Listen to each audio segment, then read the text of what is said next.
Fuel your body with complete multivitamin, the perfect balance of essential nutrients for daily health and wellness. Carefully formulated from natural ingredients, our multivitamin packs vitamins A, C, D, E, plus key minerals like zinc and magnesium to support your immune system and boost energy. Just 1 tablet a day is all you need. Take it with water and feel the difference as prescribed by your healthcare provider. Stay active, stay strong, stay ready with Complete Multivitamin, your daily dose of vitality. Complete Multivitamin, simple, powerful nutrition. Go get this product at blackhotfirenetwork.com at the Sports and Nutrition store. So, karibuni sana. I hope you guys are doing amazing. Good afternoon, good evening. It's exactly a minute to 8 p.m. in the 254. It's been a beautiful day, sunny, not cold like the 2 past days. And I hope you guys are having a fair, nice weather. And I hope your skin is glowing like mine. You guys, my skin is glowing, man. I look so good. You have no idea. Oh my God. I'm grateful. Drink your water, take those supplements, and boost your skin. Because, yeah. Imagine, and no makeup. I got a flex. I really look good, and I'm blessed. Yeah. But yes, we got Keith in the building as well. How you doing, Keith? How is the day? Think we lost you. You're breaking. I'm in a bad area, Joe. I gotta get some.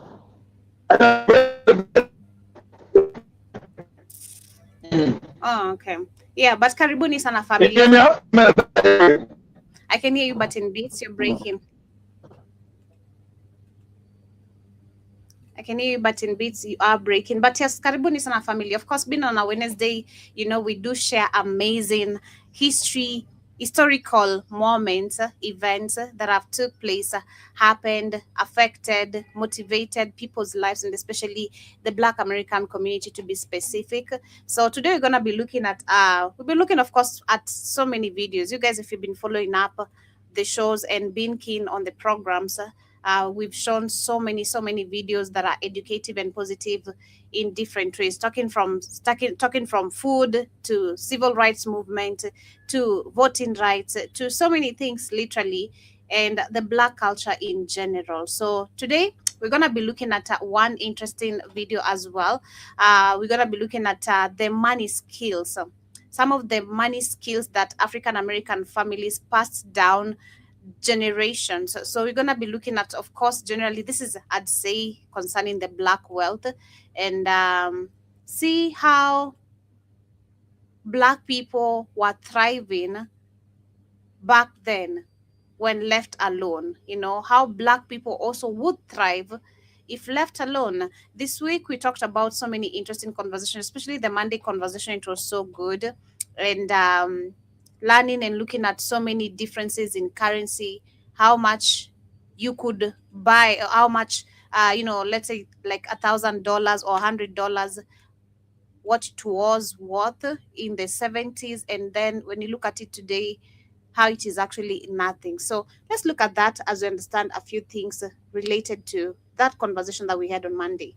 In 1947, a Pullman porter in Chicago named Cleophas earned one. Of course, karibuni, in case you're here for the first time, welcome, subscribe, and remember you can get our app on the Google Play Store, where we're up and available. You can catch up with the shows every single day. We have different shows running from 8 a.m. till late night. Also music playing, and you can also support us through our Cash App. That is the $, Mr. Blackout It's streaming down below. Or other, when you download the app, when you get a chance, or there's some few extra change, you can support us through the donation page. So, of course, let's get into this one today. In 1947, a Pullman porter in Chicago named Cleophas earned $1,840 a year. By the time he retired in 1971, he owned 3 houses on the South Side, had put 2 children through Howard University. South side of what? South side of what? Chicago? Where's he from? South side. South side of where? South side of DC? South side of New York? Where's he? So there's a documentary showing, not really a documentary, but a compilation showing of how Black families found, Black families or Black American families passed money skills to generations. Okay. And yeah, so we're going to be looking at that and looking at how today that, of course, has a big difference. Yeah. In I was just trying to see where's this 1947, guy. Yeah, where's this guy at? Let's He said, it's okay. Yeah, go back. Let me see. He said the south side of what? South side of where? in Chicago named in Chicago. 1947, Okay. a Pullman porter in Chicago Chicago. named Cleophas earned $1,840 a year. By the time he retired in 1971, he owned 3 houses on the South Side, had put 2 children through Howard University, and held $14,000 in a savings account at Binga State Bank's successor on 47th Street. He never received a raise larger than $1 a week. He never inherited a cent. What he had was a green cloth-bound ledger his mother gave him in 1925, and a set of money rules so disciplined that his grandchildren still own every property he ever bought. He was not exceptional. Across America, in Durham and Tulsa and Oakland, Black families were building wealth the country had. So I just looked, and shout out to Keith for teaching me to look on this. I just looked how much was, because they're saying he had $14,000, right? No, yeah, $14,000. Let me put that correctly, sorry. $14,000 in his bank account, which was that was looking at in the 70s. By that time, that was $120,498. Yeah, so that's what. Spent 2 centuries trying to deny them. They did it without mainstream banks, without FHA loans, without inheritance. They built it with skills, habits so effective they survived slavery, Reconstruction, redlining, and the Great Depression. Almost everyone has been forgotten. We stopped teaching these skills the moment integration made them feel old-fashioned. We were wrong. Number 23 on this list built more black wealth before 1960 than any government program in American history. Number 14 was so common in black neighborhoods that white sociologists wrote papers about it without understanding what they were seeing. And number 1, the quietest skill on this list, turned wages of $4 a week into homes, businesses, and college tuitions for 3 generations. These 30 skills were not about scarcity, they were about strategy under siege. Hit that subscribe button. Let us count down the 30 lost money skills African American families passed down that built generational wealth before 1980. Number 30, the Sausu. 10 women each contributed $5 a week. Every 10th week, one woman walked away with the entire $500. No interest, no paperwork, no bank. Exactly. A domestic worker in Harlem in 1953 named Beulah used her Susu turn to buy a Singer sewing machine for $89. That machine paid her rent for 11 years and her brownstone down payment in 1964. The technique was West African, carried across the Atlantic in memory. Not African again. But that's what we're all Indians. Not African. Not shit taken from Africa again that keeps fucking you Indians up. Not African again. So this tradition was taken away from Africa again. But today, nobody is African. Everybody's no, I'm not African. Don't call me that. Because everybody's now been made stupid as hell. Especially on the internet. But the internet's not a real place. But that's why it's getting the microphone. Everybody's spewing all this idiotic nonsense about not being African because this is a CIA psyop. Good. Alive in black communities for 3 centuries. By 1955, sociologists at Fisk estimated 1 in 4 black women in northern cities belonged to one. The Susu was a bank that could not redline you. See, I know nothing about that. The land deed in the mattress. A sharecropper's son in 1938 Mississippi kept his 40-acre deed inside a flour sack inside the mattress for 40 years. The courthouse was not safe. White clerks routinely lost records of black landowners. Tax notices went unmailed. Sales were recorded that had never happened. That same deed became the down payment on his daughter's Detroit house in 1962.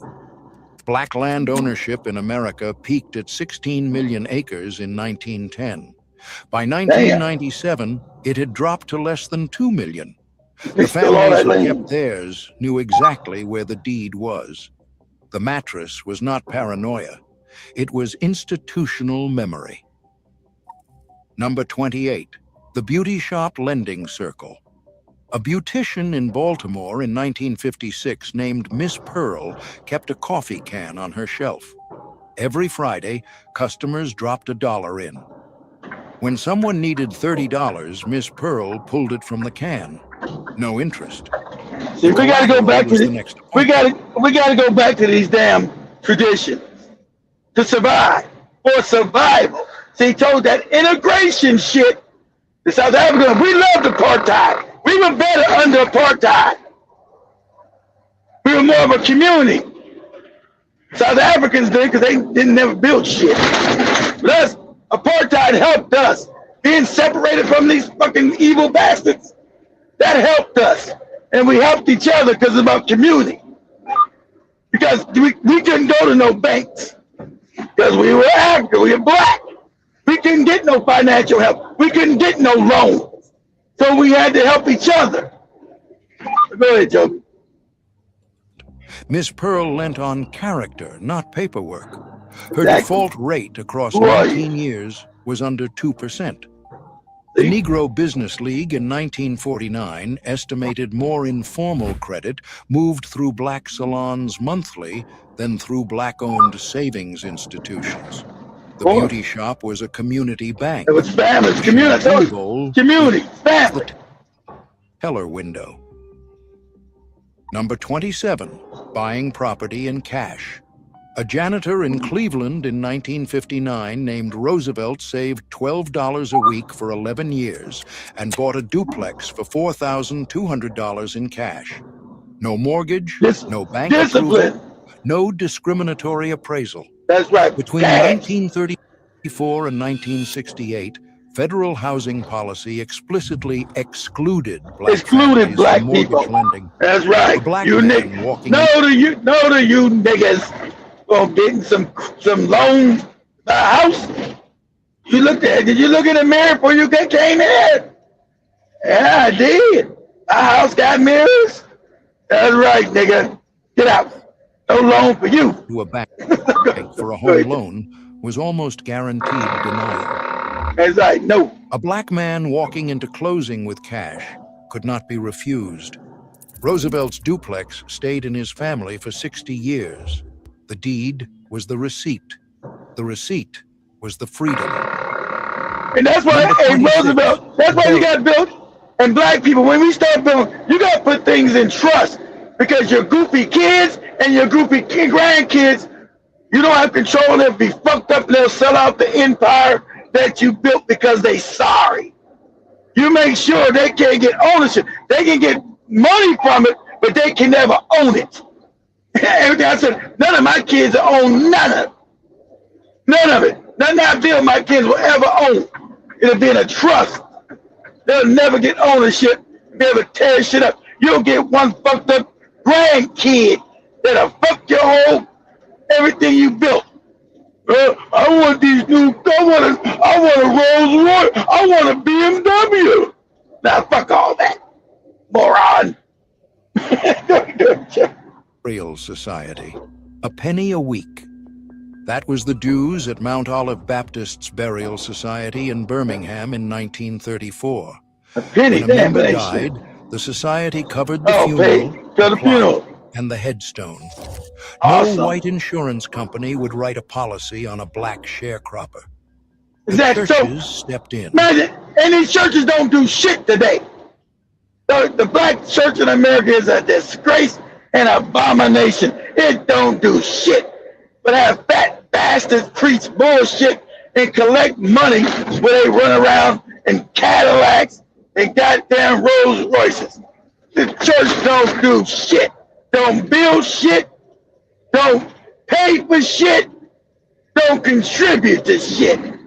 Black church in America is worthless.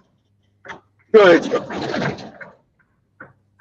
Every Black Baptist, Methodist, and AME congregation in the South ran one. AME!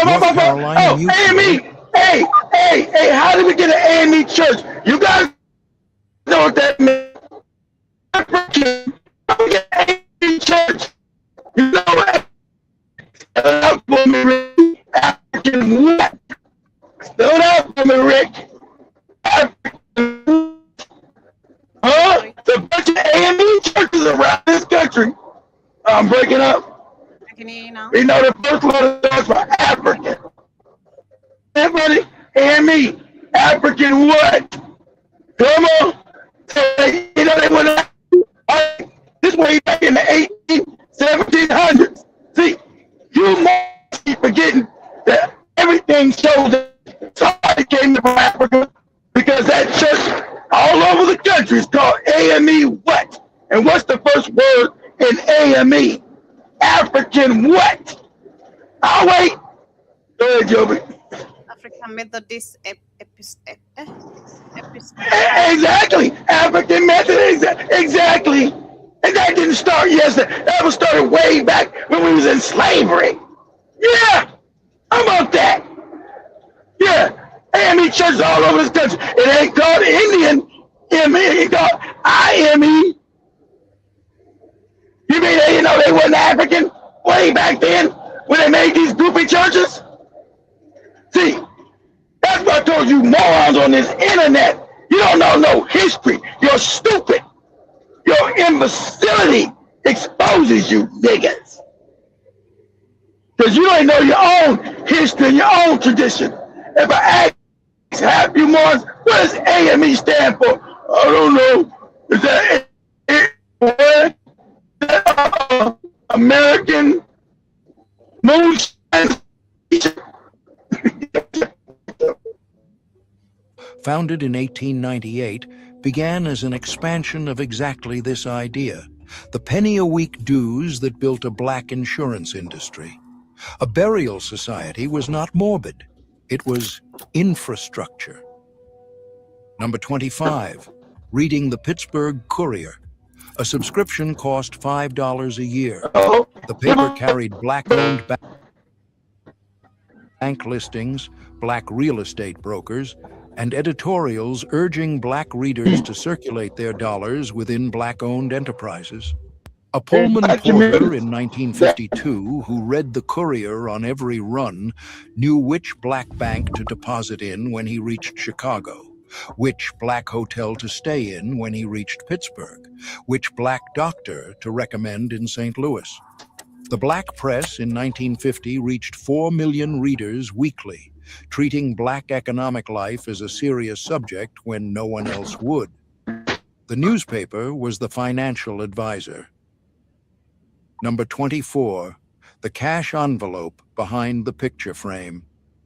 A widow in 1948 Atlanta named Hattie kept $340 in emergency money behind a framed photograph of her late husband. She had heard family stories of the Freedmen's Savings Bank collapse of 1874, and she had lived through the bank runs of 1933. When the doctor delivered her grandson at home in 1951, she paid him from behind the frame. No medical debt, no bill in the mail. For black families in the post-war South, the home cash reserve was prudent. Banks were segregated, hostile, and historically unreliable. The frame was the safe. The safe was the answer banks had repeatedly failed to provide. Number 23, banking at black-owned banks. Mechanics and Farmers in Durham. Citizens Trust in Atlanta. Industrial Bank in Washington. Carver Federal in Harlem. A black family in 1955 banked where they were respected.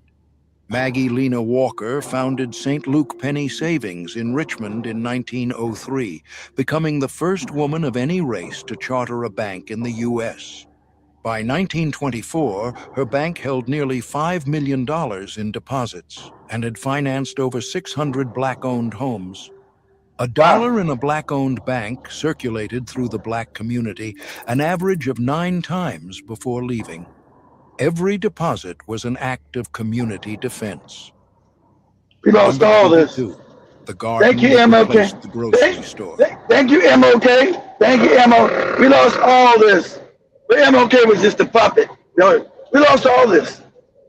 And with this, we also lost the knowledge of doing it and community. We don't even know each other no more. We got all this internet, this high fancy shit, and we don't even know each other no more from parts of the country when we were community. Because African people are communal-based people. That's wherever you go, we find African people. I don't care if you're in Jamaica, Haiti, Brazil, Kenya. We're communal people. We're not white people. We're communal by nature. We need each other by nature. Go ahead, Joe. A retired railroad worker in Memphis in 1962 grew collards, tomatoes, okra, and sweet potatoes on a quarter-acre lot. I want that Seeds okra. cost $4 in March. The harvest fed his family of 6 for 8 months. His wife canned what they could not eat fresh. The Department of Agriculture in 1965 documented that black families in segregated cities paid 12% more He was for identical segregated. groceries than white families. The garden was not nostalgia. It was was a life. hedge against a market designed against him. He was not gardening. He was opting out. Right. Number 21, the Sunday dinner economy. Every Sunday after church, a Yep, the family Sunday in dinners. 1957 Charleston cooked enough food for Soul 15. food. Cousins came, neighbors came, children of working mothers came. A pot of red rice cost 40 cents and fed 12. The Sunday dinner was a meal and a redistribution Community. system. Anyone short that week ate. Anyone with extra brought it. Federal welfare in 1957 was inaccessible to most black households due to discriminatory administration. The Sunday table had the Exactly. Pause it. So you could be African. What you know? Pause it, Joe. You could be Africans and Caribbean motherfuckers. We told you. We couldn't get welfare, you retarded bastards. White people. They made that for white people, and white people got food stamps and goddamn free food. Black people were exempt. We couldn't get it because we were black. This is a racist country, so we couldn't get it. We couldn't get no fucking free food. We couldn't get no welfare because we were black. We were exempt. And when they finally figured, okay, let's give it to them, they can only give it to them if there was no black man in the house, because they always got a scheme to destroy our ass. Okay, say, okay, now if we start giving it to black people, we'll give it to black women, but we don't want no man in the house to raise these kids to be honorable, decent citizens. We want to raise them so they be all fucked up by women and go to jail and unmanageable and all emotional like women. So we want to destroy the community. How do we do that? How are these broads having babies with no men? Yeah, there we go. And that was the law. As we showed you through that goofy movie, I just been looking. I forgot what's the name of the movie? Claudette, whatever that goofy, Nadine, whatever that goofy movie was when you was a kid and you seen it. Like, I think there's a man up in his house. I think there's a man up in here somewhere. You know you can't have no man if you getting welfare. So that lets you know they didn't give a shit about no raising no children. Like Joby said, there was an agenda to destroy the black family. But go ahead, Joby. I'm gone. I must be. Did I go out? Did Joby go out?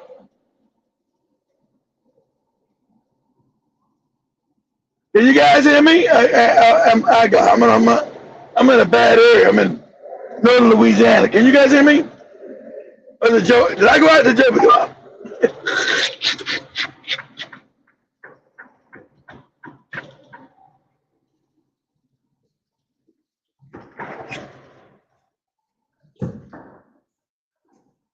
Boy, Louisiana with these fucked up roads. God damn. You get whiplash driving around here. You guys can hear me? Must be me. It must be I'm good. Or Joe be gone.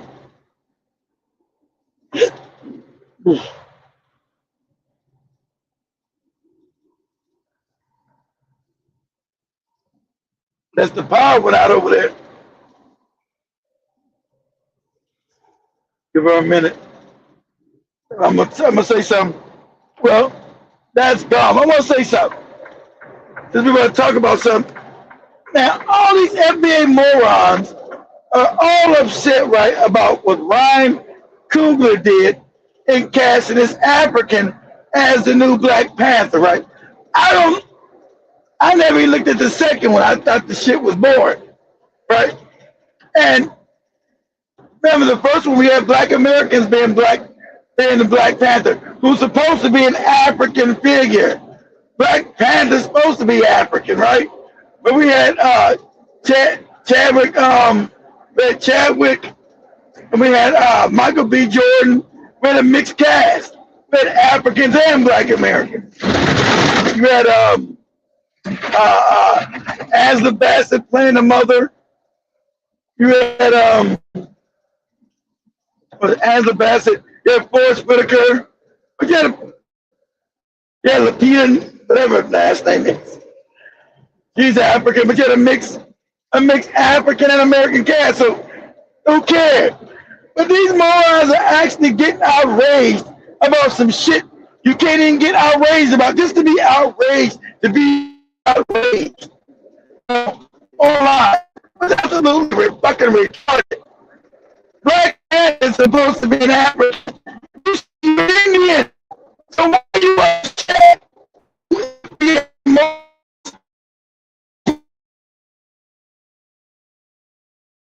You say you're not even African. Why would you care what they do with Black Panther? There must be some African shit over in Wakanda. You say you got no part of Wakanda. You're an Indian. You're indigenous here. So why would you care? And that's what I told you. These FBA morons are the most brain-dead bastards in America. This small, and like I said, it's a small fringe coat of idiots. You know, it doesn't exist outside of the internet. But they're all outraged about Ryan Coogler, who is a Black American, casting this African dude from England, from Britain, as the new Black Panther. I'm like, what? And all of them sitting around broke and messed up at home with no jobs, can't pay rent. But they're outraged about an African playing an African character. Make it make sense. I'm outraged. You guys said you're not even African. How would you FBA morons be running around screaming, you're indigenous? So how can an indigenous Negro play an African man if he's, you know, as far as I know, Wakanda somewhere in mythical Africa some damn way. But you're outraged. It's the most insane, backward, idiotic nonsense. And the funny thing about it, you guys remember stupid ass Tariq had a video that I talk about YouTube to put it back in my algorithm. They made a video, right? You know, the World Cup. Yeah, I know none of y'all watched that World Cup. Who watched the World Cup? Probably none of y'all. I know I ain't watched that shit. I know I haven't watched it. So Tariq's stupid ass, and he's a moron, was showing this. Remember, he said, "Oh, they don't look like that. Oh, they don't look nothing like us. You got these FBA. Africans can't grow beards. They can't grow afros. Right? They say the most asinine, retarded, moronic shit you ever heard of. So there was this Nigerian brother. Of course, Tariq said they don't look like us, right? And so this Nigerian brother had an altercation with these racist ass Argentinians, right? Tariq's stupid ass said, yes, look at our FBA brother giving these white Argentini racists that work, right? And the brother was a whole Nigerian. But they claim you don't look alike. We don't look no African. But you couldn't tell he wasn't FBA, he was a whole Nigerian? See, that's how you know this movement is retarded and it's fake. And Tariq is a PSYOP agent, right?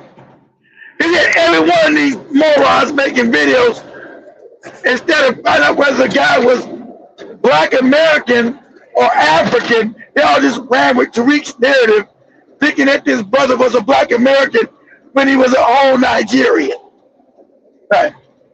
As they push their fake narrative out there about, oh, look at us, the Africans are all weak and fucked up. They don't fight back.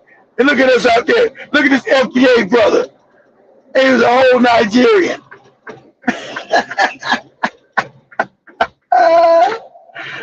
I said, this is the most insane shit ever. And none of them retracted it because I guess they all embarrassed. None of them retracted that nonsense. None of them. They all got caught in straight stupidity. I think the lights might have went off over there. Joe usually pops back in by nothing. The lights might have went off. Okay, give me a second.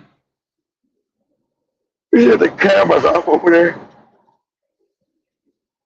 I can't do this one. You guys give me a second. Right back.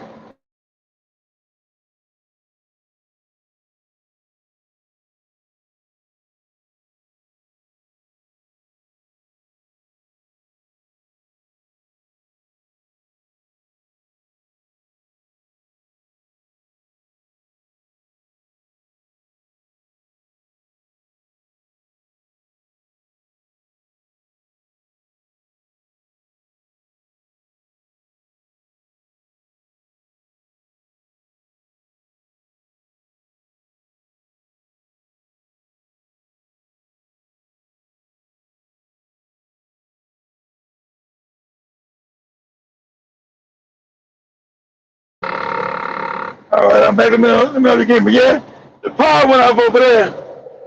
All my cameras are off over there. Yeah, Joey's sitting in the dark somewhere.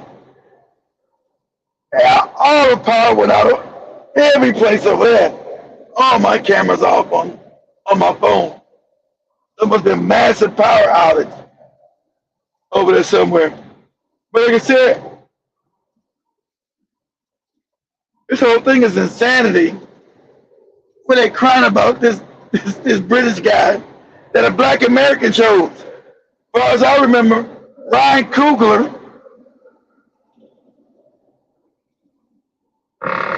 the director of Sinners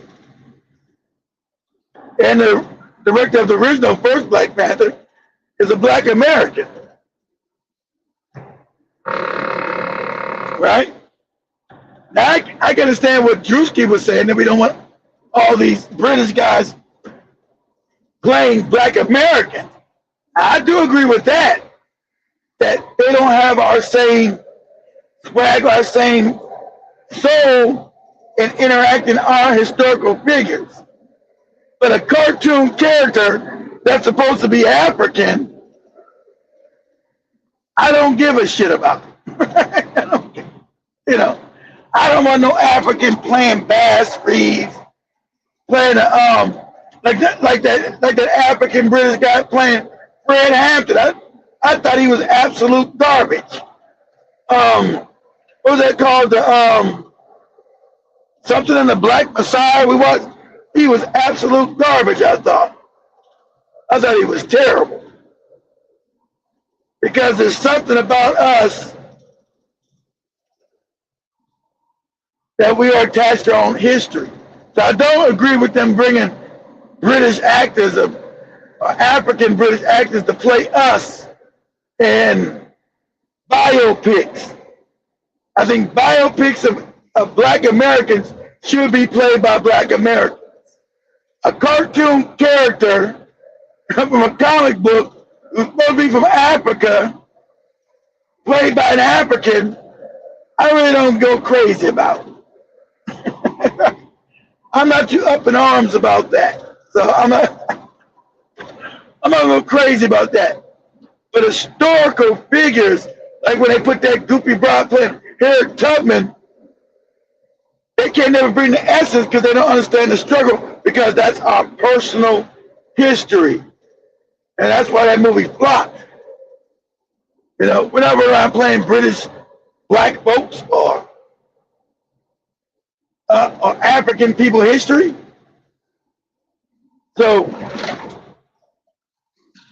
I do agree with people say we don't want to see a bunch of British Africans playing our biopics. I do agree with that.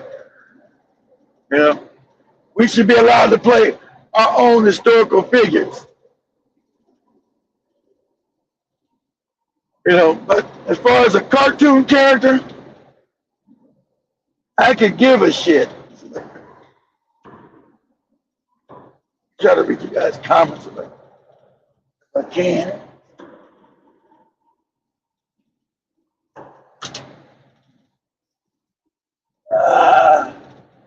That phone's too damn small.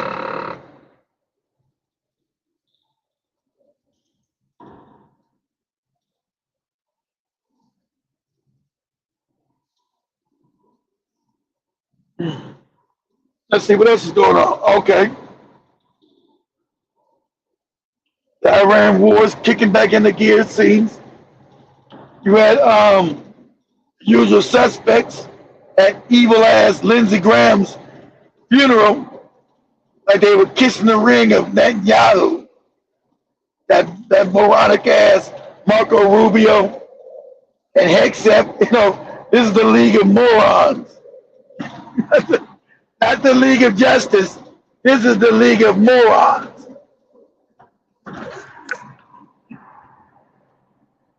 And so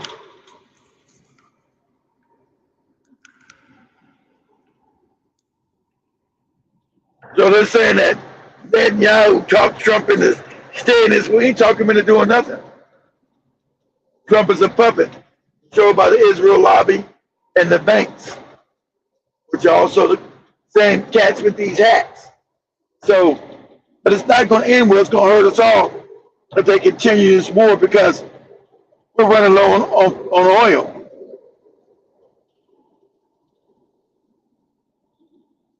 And most American refineries are not designed to refine the oil that America produces. We produce that heavy crude. And most of our refineries were built, which I don't know why, to have sweet, light crude. But, you know,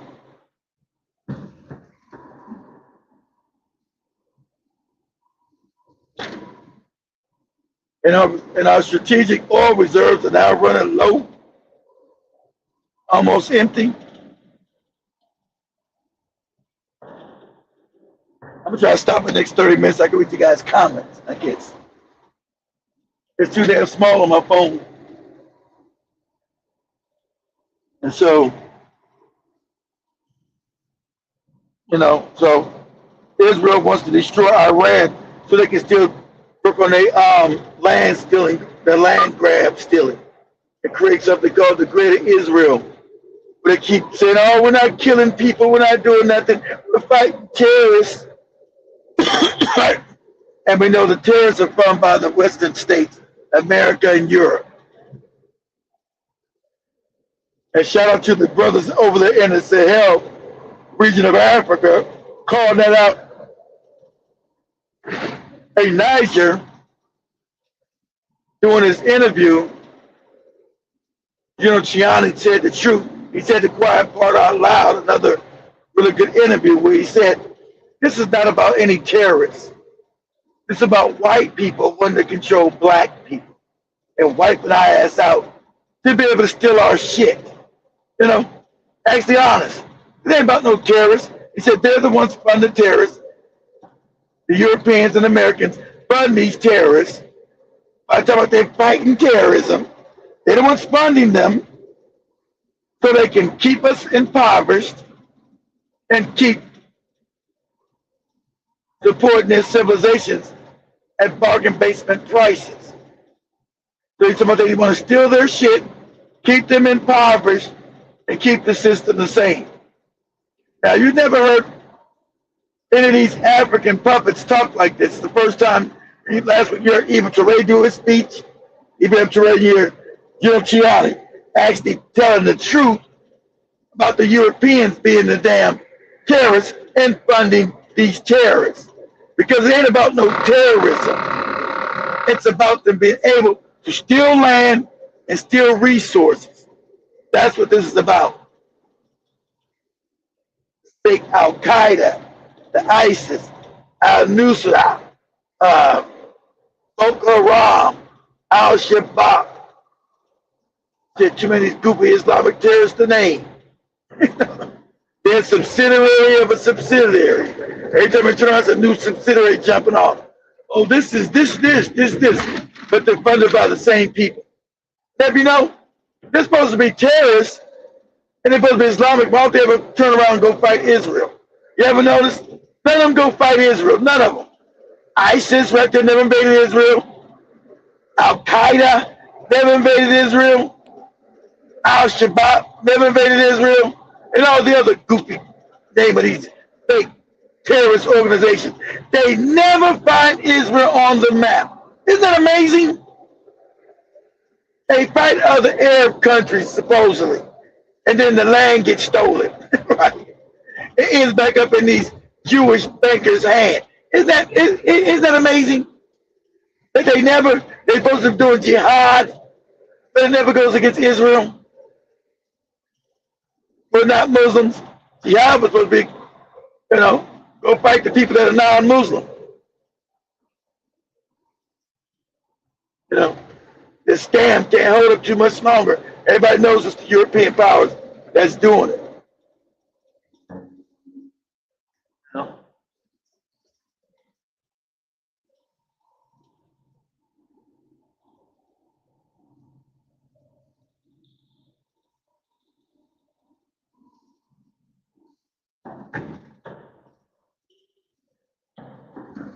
Comments.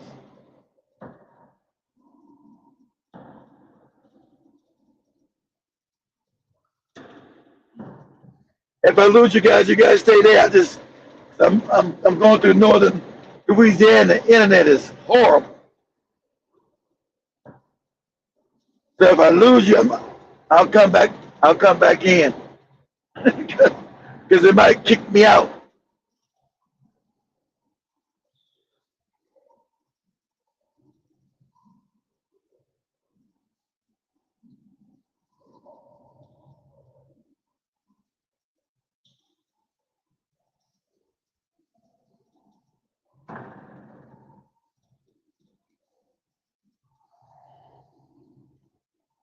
So, guys, make sure you get prepared. Make sure you got enough food stored up and everything else.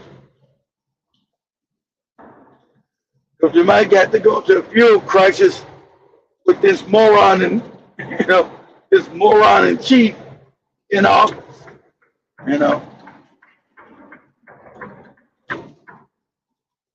As he run around defecating on himself everywhere. You got the little white woman. You got the little white woman that follows him around, has his doodle bag with him all the time,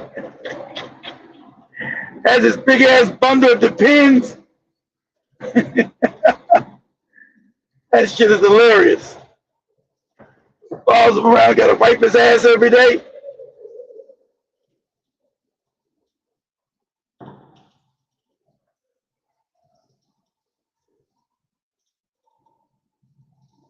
my honest opinion, I don't think Trump is going to last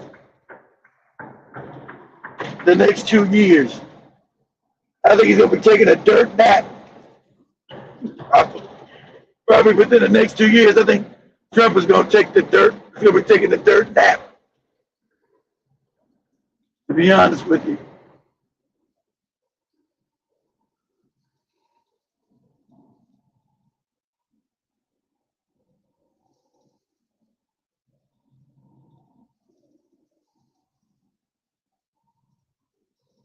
Well, let me know if you guys can still hear me or not.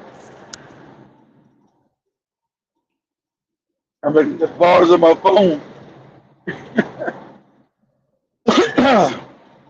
It's like my damn phone's about to my internet's about to go out. Let me know if you guys can still hear me or not.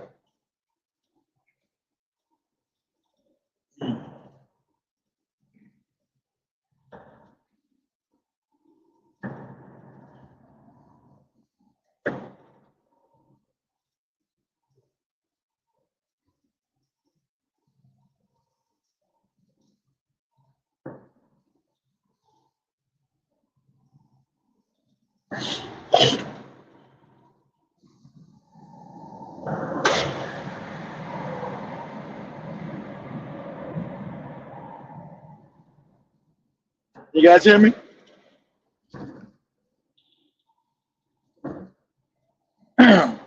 What's you guys' opinion on this damn fake controversy? This Black Panther shit. You guys probably ain't watched the Black Panther either, like me, and don't give a shit. So it's some fake outrage on the internet. We don't own or control shit. We worry about who's gonna play Black Panther, and these FBA morons say they're not even African. Who gives a shit? Who cares?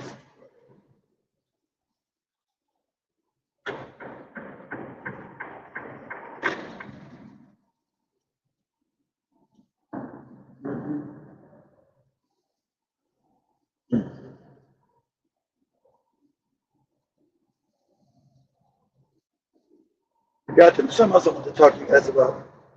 I think it was that Nolan Wells case.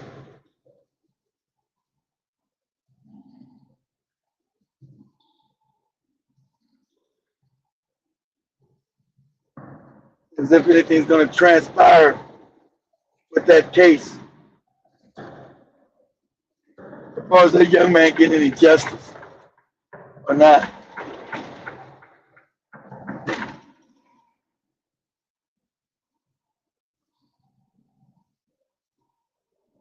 All kind of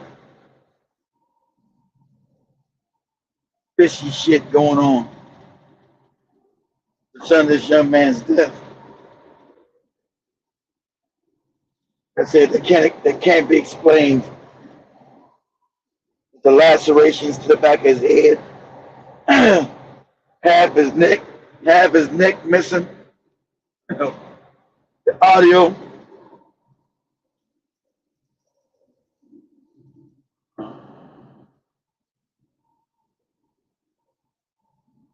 There's a lot of oddities to this case that don't smell right. And like you guys saying, why him? I don't know. They said they just found another young lady hanging to a tree. I'm not sure of the location. I want to say they said it was Texas, but it was like a teenage, it's like 18 or 19 years old. They found her hanging to a tree. Again, another one. And we know black people don't hang themselves to commit suicide. They just don't. I didn't catch what state it was in. They had mentioned that early this morning when I was looking at TikTok.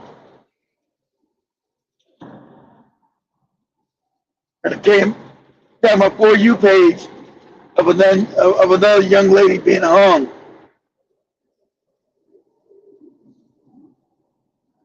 But I don't think the brother said what state she was in. So I don't know where they. So I have no idea where they found her at. But keep your head on the swivel. See, like these bastards are now practicing open warfare on us now. Because all these hangings are not a coincidence.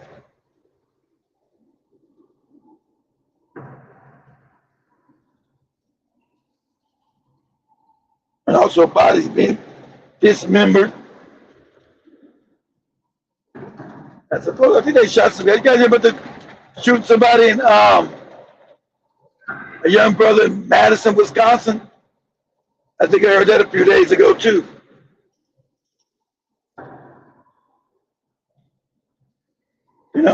I think they're trying to overwhelm us because there's just too many foul killings to keep up with. And they can't be random. No. It seems like it's designed to cause black outrage. A shooting here, a hanging there. It seems like they're trying to push some kind of black outrage to put us in the streets. Start protesting like 2020.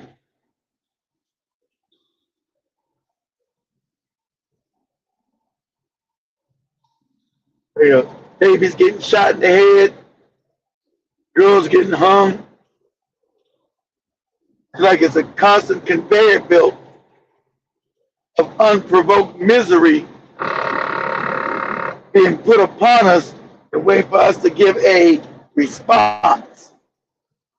That's what it feels like to me. That's what it feels like. It's like I can't go a week without somebody getting shot in the head, somebody getting hung, or some foul shit being done to somebody black.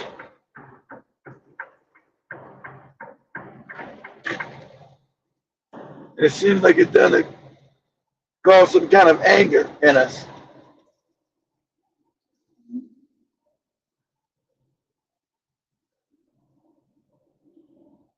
To get us riled up, to get us hyped up, to get out in these streets and tear some shit up.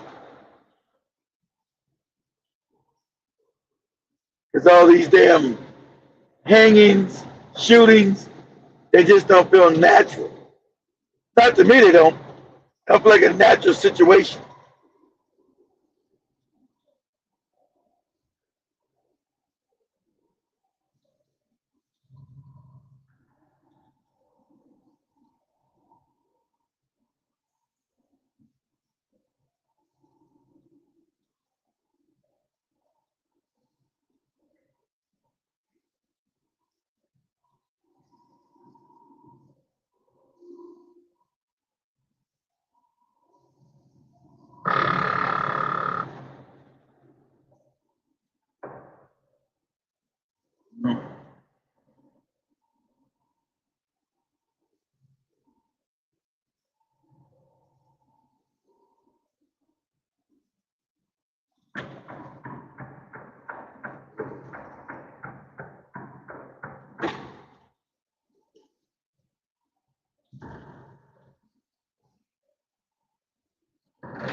That stop and say, that's comments, shit.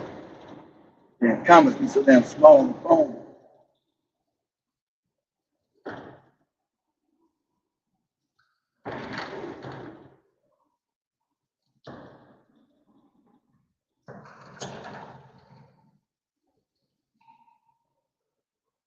But anyway, back to this Iran thing, that joke here, shit to play off of. And a whole bunch of videos, she can't play them now, so I'm feeling space.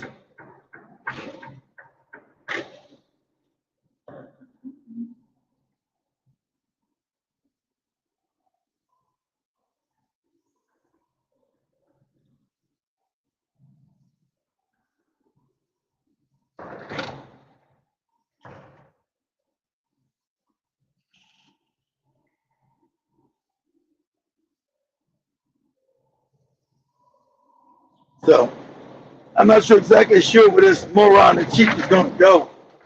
Because like I said, Iran has already won this war. And that's how we've been highly propagandized too, right?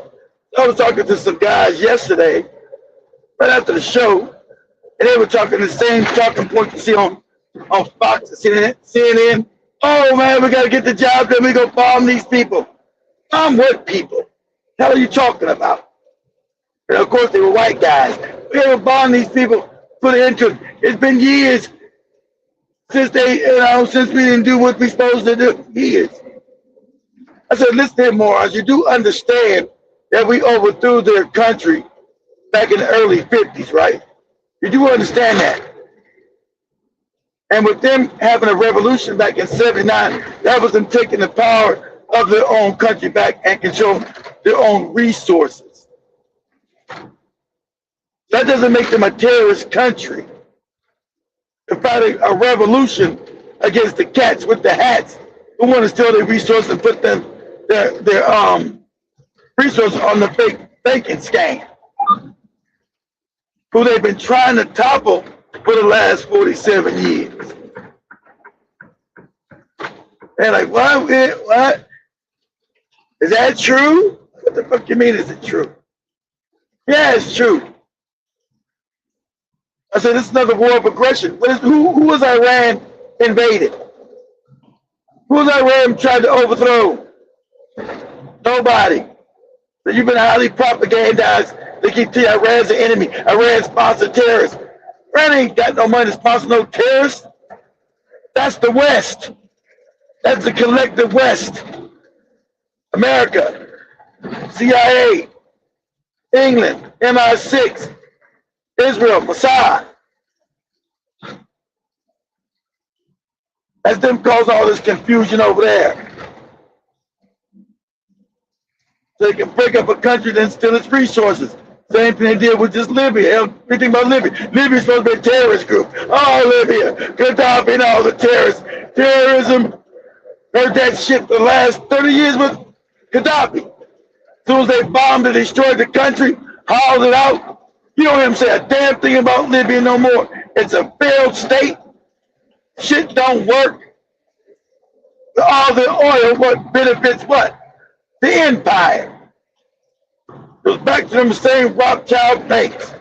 Same thing like Iraq. Oh, Iraq sponsors terrorism. Iraq is bad. Oh, we must go get Saddam. Blah, blah, blah, blah, blah. What's Iraq now? Iraq's a failed state. It doesn't work. And all their oil resources go back to what? The same fucking people. It's the same scam. Over and over and over again.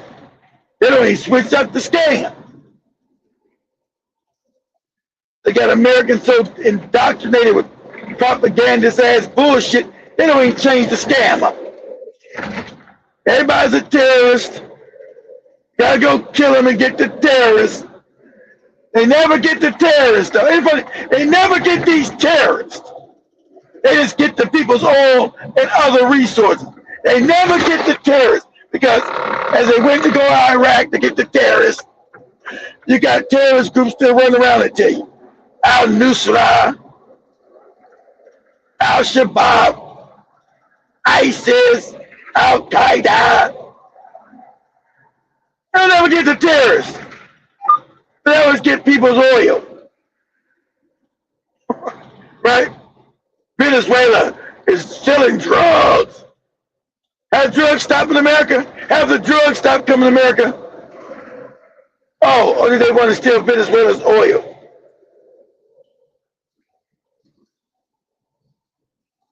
Have the terrorists stopped since they got Gaddafi 15 years ago, back in 2011? Has the terrorist stopped? Has the terrorism stopped? He's a sponsor of terrorism. Oh, the boogeyman. Oh, the terrorism still continues with the same goopy names. ISIS, Al-Qaeda, Al-Shabaab.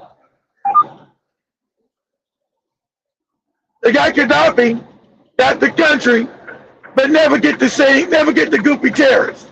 They get everybody but the goopy terrorists. See the scam?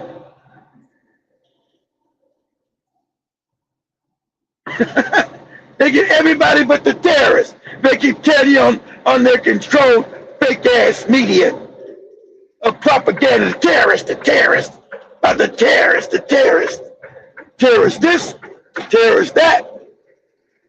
All they keep doing is remixing the terrorists. The terrorists. Told you the same thing the lie that Obama told you about Syria. Oh, the terrorists. Remember ISIS was in Syria? They had chemical weapons, which told you was a lie. That was the Americans with the chemical weapons, not Assad. All right, they're terrorists. Syria is full of terrorists. We gotta get the terrorists. Oh, they finally overthrow Assad, get the little bit of oil Syria has. Terrorists ain't got it. They got the oil. Syria's a failed state. And now ISIS is now the president of, the guy at the head of ISIS is now the president of Syria. But they still ain't went after what? Israel. And then finally, all these terrorist groups never attack Israel. Never. They attack everybody else, but never attack Israel. And I'm going to do my best, goopy ass Dr. Umar. You don't find that suspicious? You don't find that suspicious? You don't find that suspicious?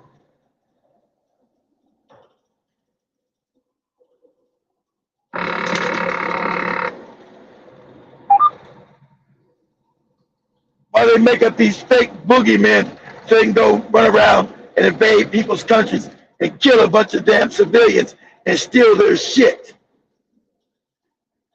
And so now, the problem is they're so mad that every time you see on TV, Iran is the #1 harbor of terrorists. Iran is behind all the terrorists.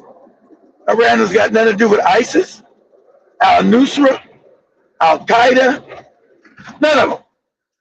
But the people that's fighting the terrorists, they're reclassifying as terrorists, like Hamas and Hezbollah. Those are now terrorist groups fighting against them stealing their land, right? People in Gaza have been completely wiped up, and don't get me wrong, I don't give a fuck what they do to these Arabs, these Palestinians and Lebanese racist ass bastards, because they racist against us. So I don't give a fuck what they do on their ass.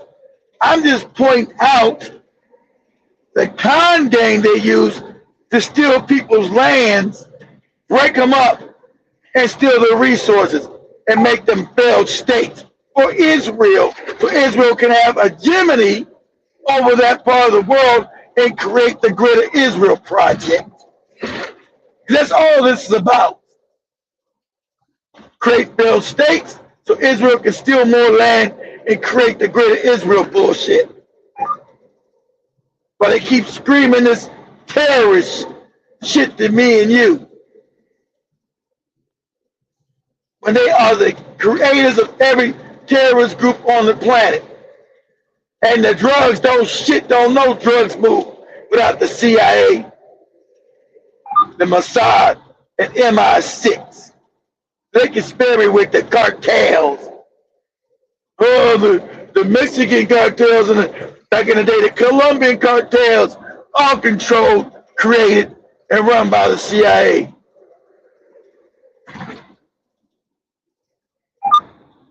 These governments have been the biggest arbiter of selling illegal drugs or illicit drugs into the world so they can create money for the dark ops program.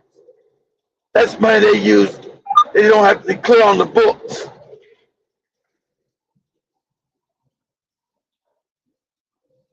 And they got you talking about this group, and every narrative you got is a lie. Like that fake ass 9/11. Morons who can't fly, supposedly precision fly 2 planes into buildings. and it's supposed to be all Saudi Arabian.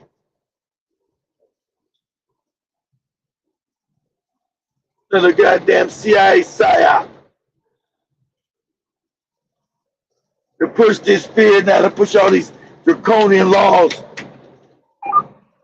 like Homeland Security to take away more of your freedoms, in the name of you being secure. But as a wise person said, if you sacrifice your freedom for the illusion of security, you'll lose both. You'll not have both.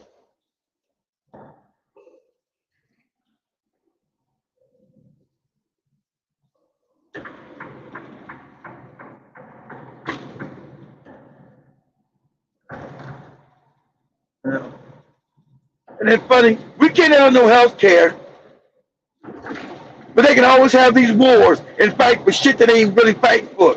What has benefited us fighting this Iranian war? Billions of dollars. They could have been putting somebody's damn health care, but giving you health care is communism. But Israel has free health care. Giving you education where you're not putting debt. Your children not putting all this damn $180,000 for some skill you can't use because they now replace you with AI.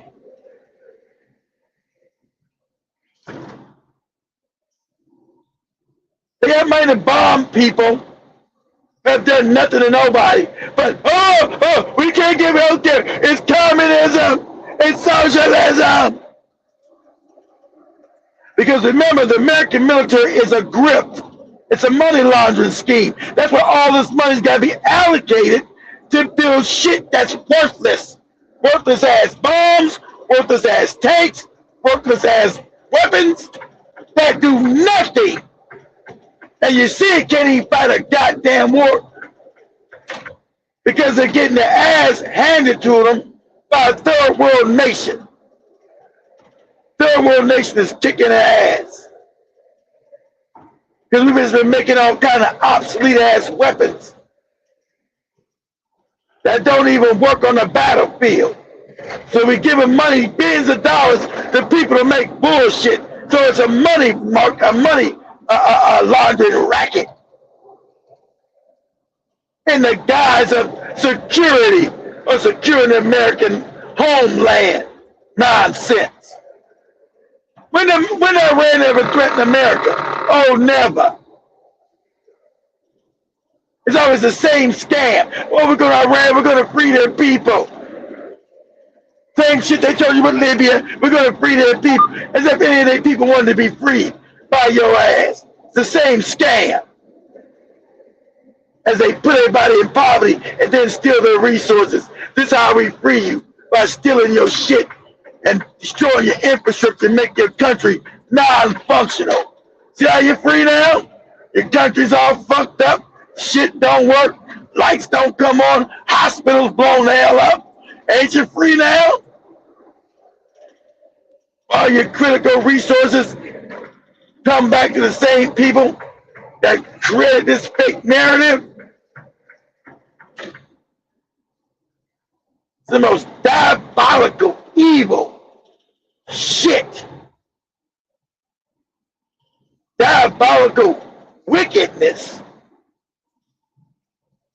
Diabolical.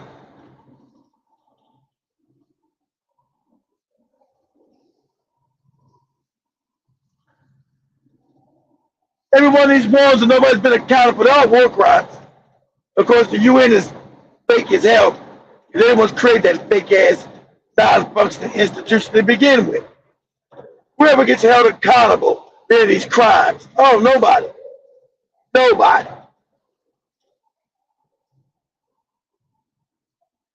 They would rather give Obama a Nobel Peace Prize. He bombing people right, left, and center. Killing innocent people in Syria, killing innocent people in Libya, just bombing and killing shit. They give him a Nobel Peace Prize for what? When did he ever have peace? You know, he's a piece, but he didn't give peace. He's a piece of shit.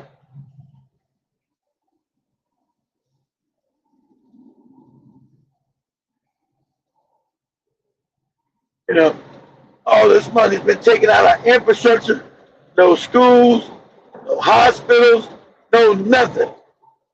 About when you look at America's infrastructure, it's starting to look like a third world. I'm in Louisiana. This fucking road is fucked up.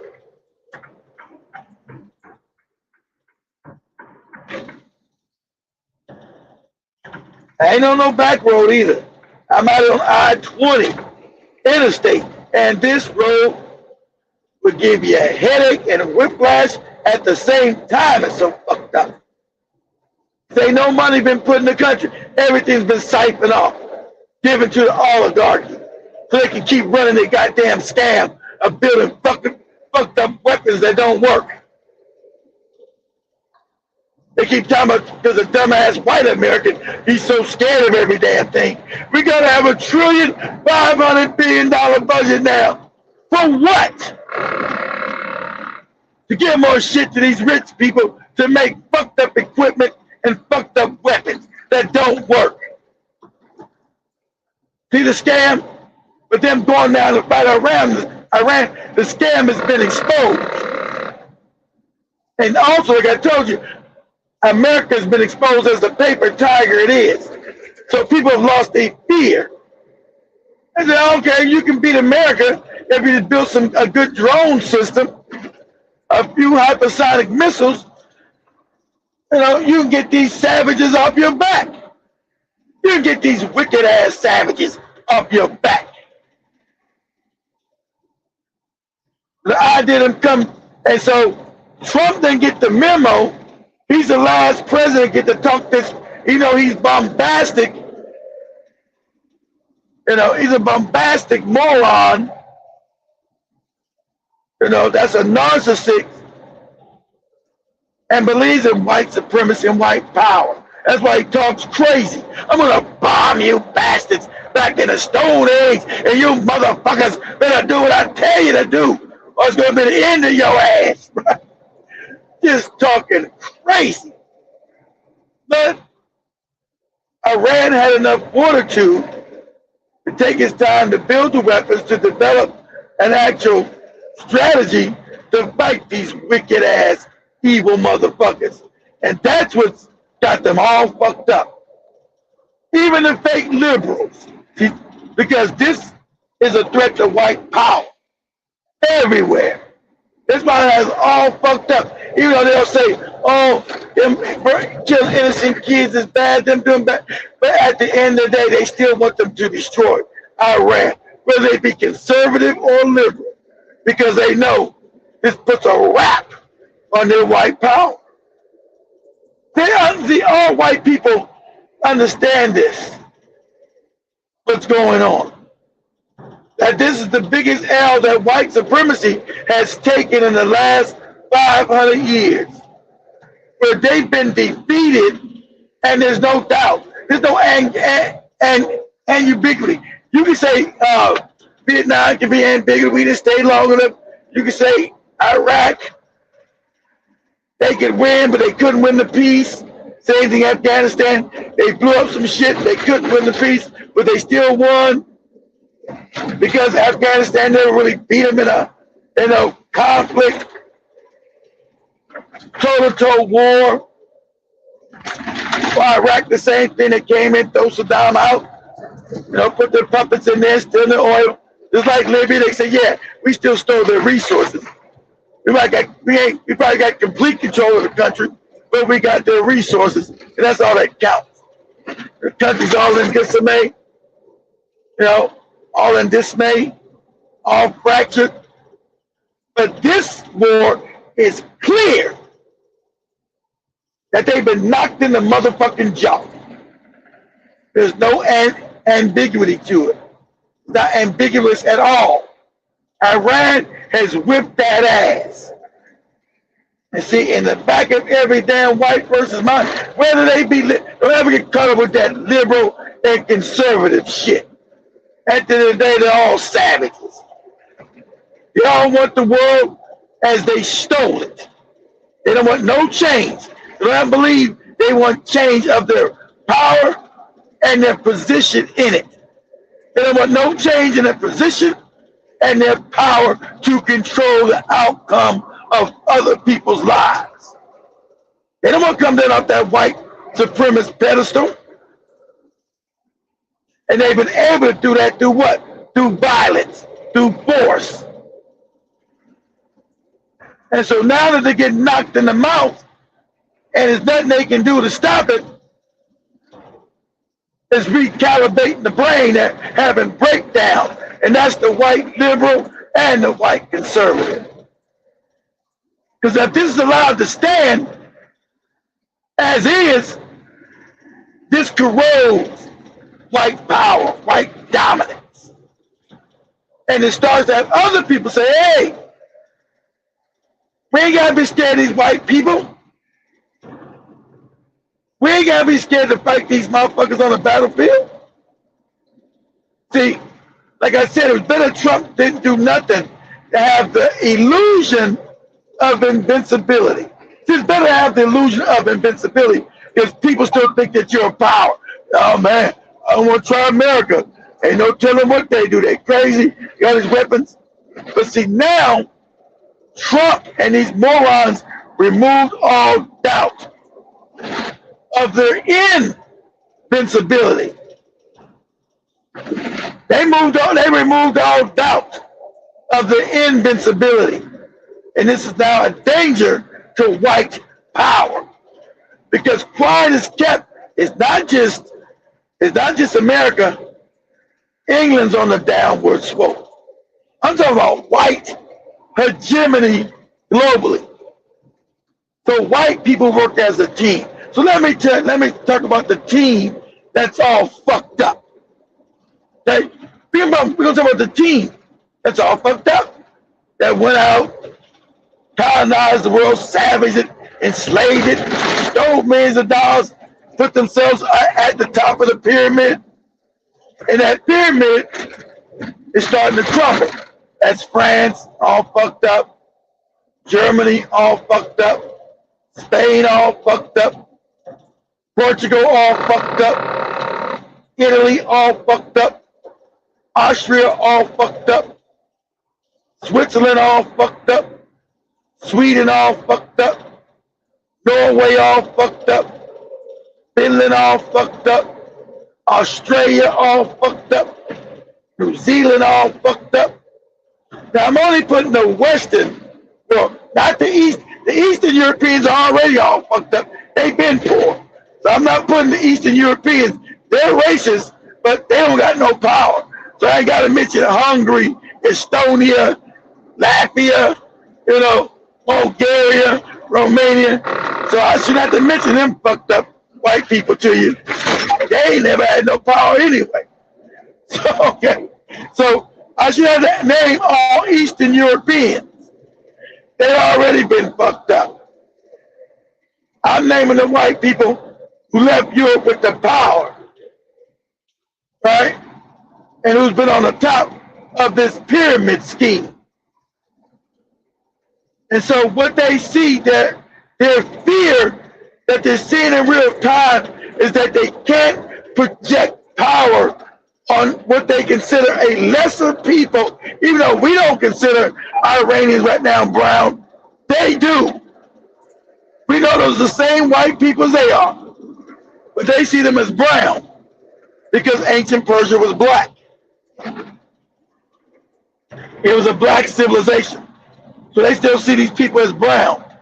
So to have a fake brown people that you cannot now subjugate and bring under your will is frightening the white people. They're fucked up. That's why I told you, I'm talking to white people yesterday. Oh, we need to bomb them and get rid of them. I said, hey, what did Iran do to you? What's there? Nothing. But still, it's funny. We need to kill them. Bomb them. Bomb them all back. Bomb them for what? They've done nothing to nobody. What do we bomb? What justifies us bombing them?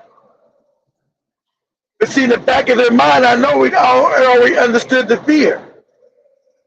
The fear is losing white privilege. And with only through white privilege comes from having white power. The power gives them the privilege. And if they start losing the power, the privilege goes. And that's where their fear comes from. That's where their fear comes from. Not to be able to have people bow to their will. Right? That's where their fear is coming from, not being able to have, which they consider, we don't consider them non-white, having non-white people not be able to bow to their will and bend over and give them the asshole. So, for white people globally, Iran is an existential threat of their global hegemony. That's why I want you guys to see this in bigger terms, what this really means.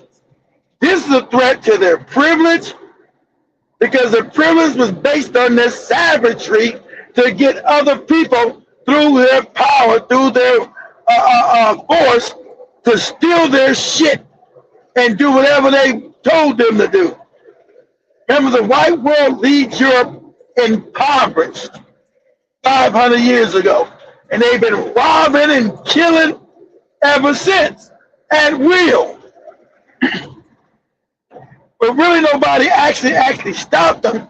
They've had some bumps in the road, you know, like in Vietnam, Korean War, you know, a couple of World Wars. They've had bumps in the road, but not nobody really stopping them and giving them a bloody nose.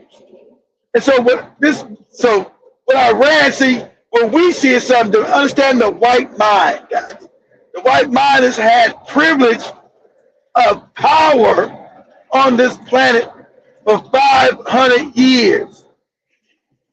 No, give or take 500 years. But he's been the sole arbitrary of violence and power and subjugation. And no one's been able to stop this subjugation, right?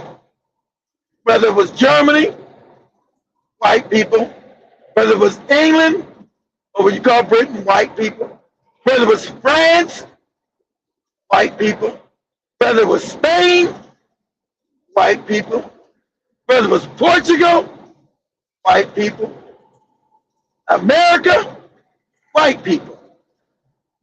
So the chairs might have changed on the boat, on the ship, but it was still white people in the goddamn chair. You know, the chairs might have changed and changed the name from Britain to France to damn Germany, but the white man was still sitting in the fucking chair. So it didn't matter the name of the chair. Who was sitting in it was the white man. And so he got to dictate the policies of the world. Period. You know, don't ever get it twisted if he was sharing power with anybody. White people don't share power with nobody. That's why when Iran said, okay, we're going to take over the Straits and you're going to do this, in their mind, in their psychopathic mind, that was a bridge too far. They had to submit to Iran, like what they consider brown people. They had to submit white dominance to these motherfuckers was not acceptable. Even though they see all the signs that they already lost, if you don't do it, the world economy is going to collapse. If you don't submit to what these people are telling you to do, the world economy is going to implode. And I told you, they'd rather blow up the goddamn world if they can't control it. And that's where we're at. And it's funny, since they're losing control of Iran, if they don't just capitulate to Iran's minuscule demands, hey, give us our money back that you stole. We're going to control the Straits. Anybody that can go through, you're just going to have to pay us a toll. And everything will be cool. But white psyche, the white mind, the white power structure can't fathom this betrayal of their power being questioned and not being able to dominate the situation. Their mind can't compute no shit like this, and it's unacceptable. That's why when they signed Trump wouldn't run back to I'm gonna bomb these bastards into the gate of hell, and all that crazy talk. All white people, left and right. Told you, don't get caught with that Democrat Republican shit when it comes to white people. You throw that shit out the window. You throw that goofy shit out the window because they all wanted this war to continue for white privilege on this planet.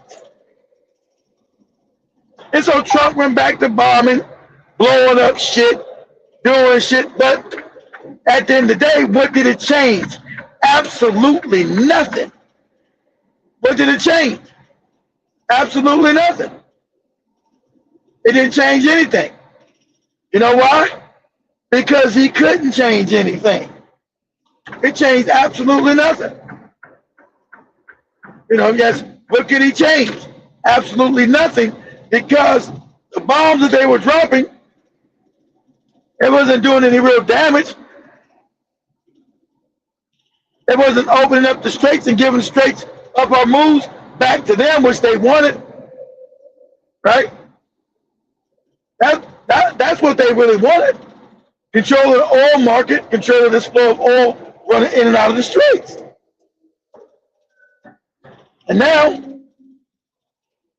they don't have the power to do so because Iran had armed itself adequately to fight a 21st century war and not a war back 70, 80 years ago with antiquated weapons.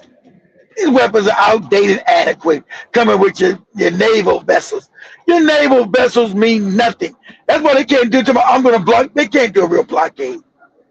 Because they can just blow. Iran's already demonstrated they can blow up America's aircraft carriers, America's destroyers, and American battleships. So they can't even stay off the coast and project American white power and make Iran bend to its will. They can't do it. Because Iran sends a drone out there, blows up the ship, and then sends a damn supersonic missile and blows all that shit up. That's why you can see in the second engagement, none of those aircraft carriers getting even close to Iran at all. You didn't see it at all. But the fake American government, the fake media, controlled by the cats with the hats, they don't want to mention that. They don't want to mention that. So America can't project power because that shit, those old war doctrine of projecting power has now been made irrelevant because of drones and hypersonic missiles. So you can't come up nobody's coastline and take out your dick and say who's got the biggest dick, because that don't work no more. That don't work.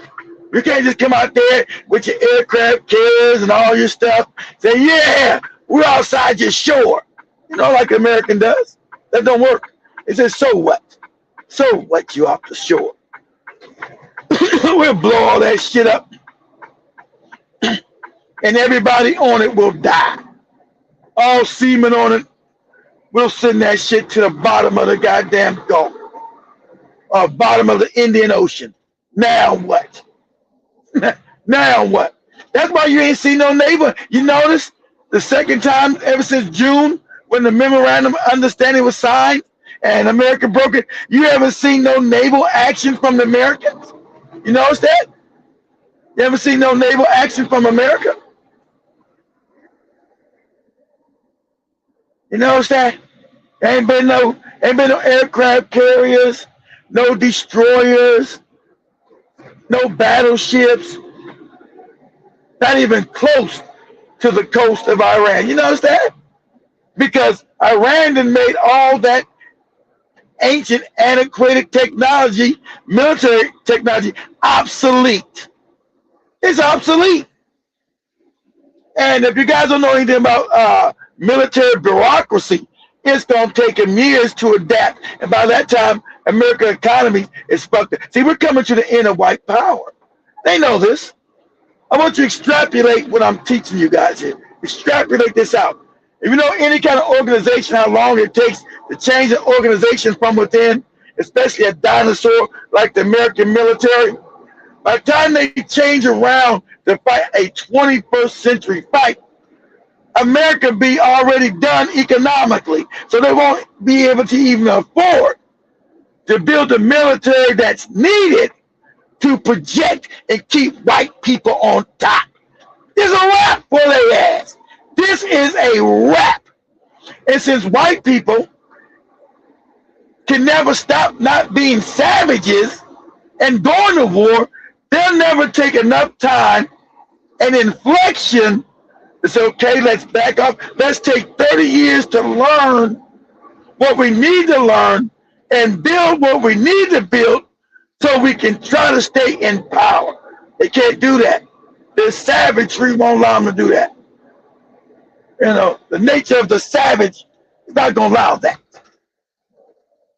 The savagery is not going to allow that. We're not going to allow it. So, with them having a failing economy, right? Economy's failing. It's the end of the road.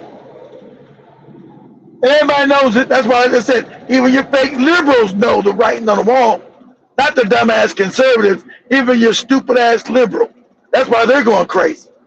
Because they know it's a wrap for their ass. Not only are their birth rates fucked up, right? The birth rates are fucked up. That's not going. The birth rates are in free fall and collapse. Imagine 30 years with less white people.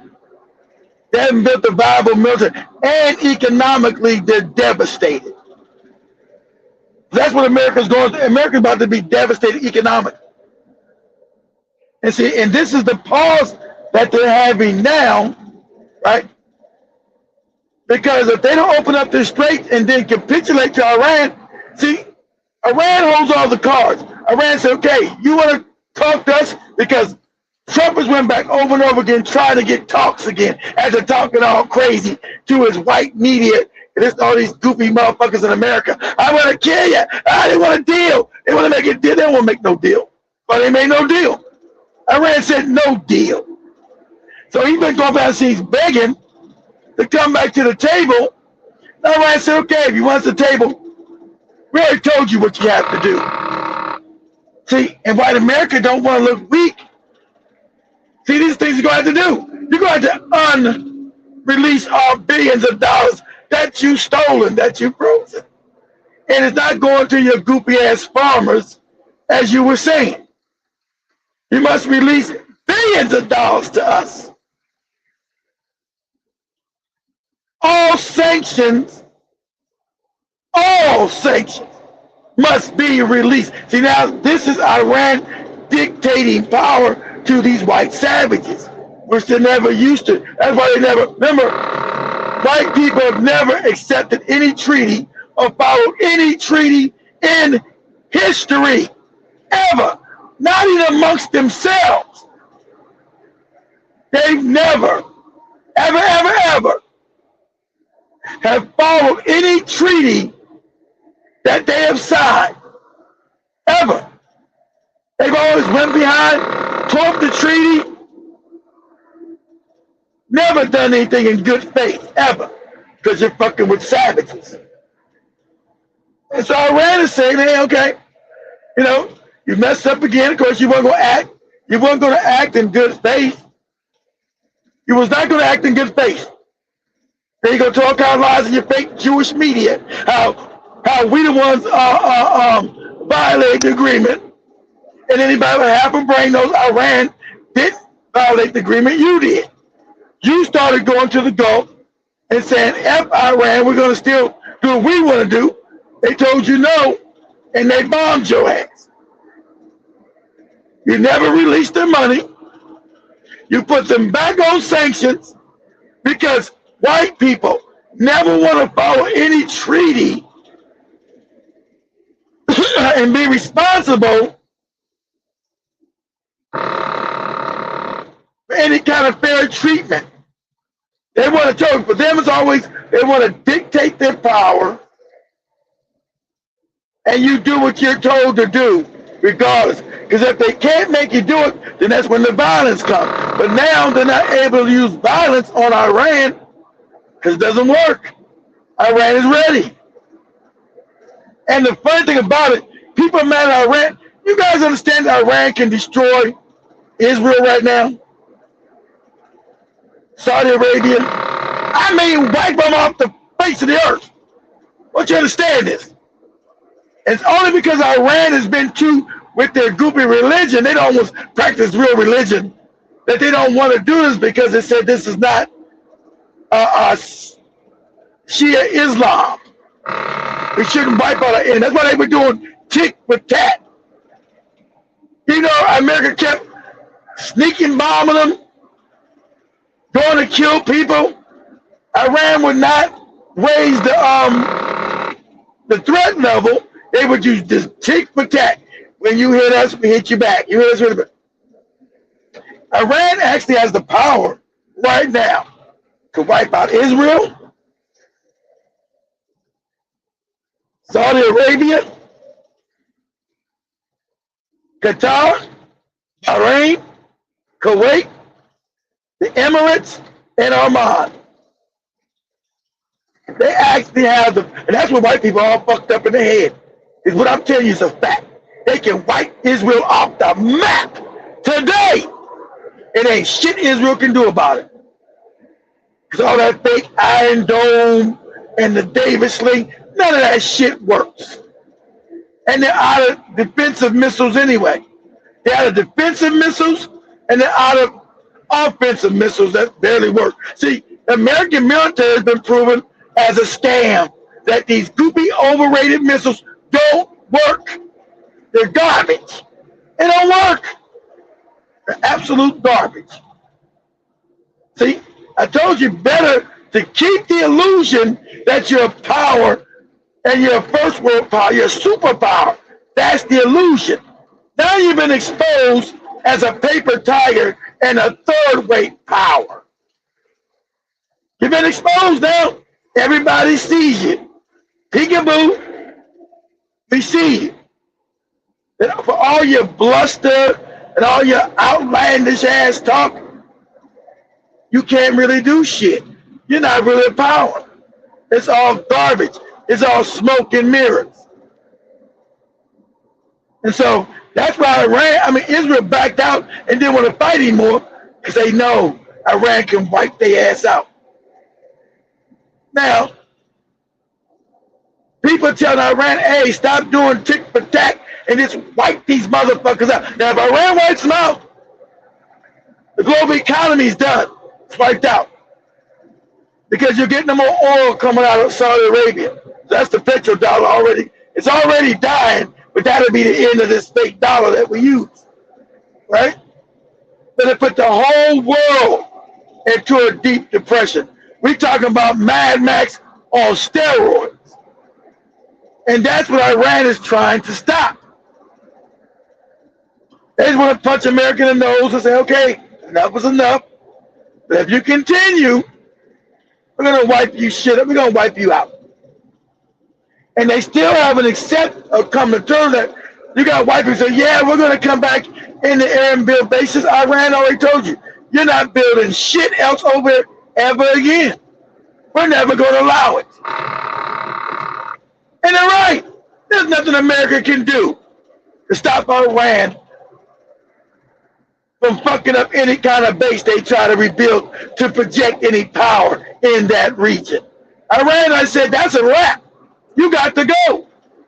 That's a wrap. We're not going to allow. See, white people are not used to other people tell them what they're not allowed to do.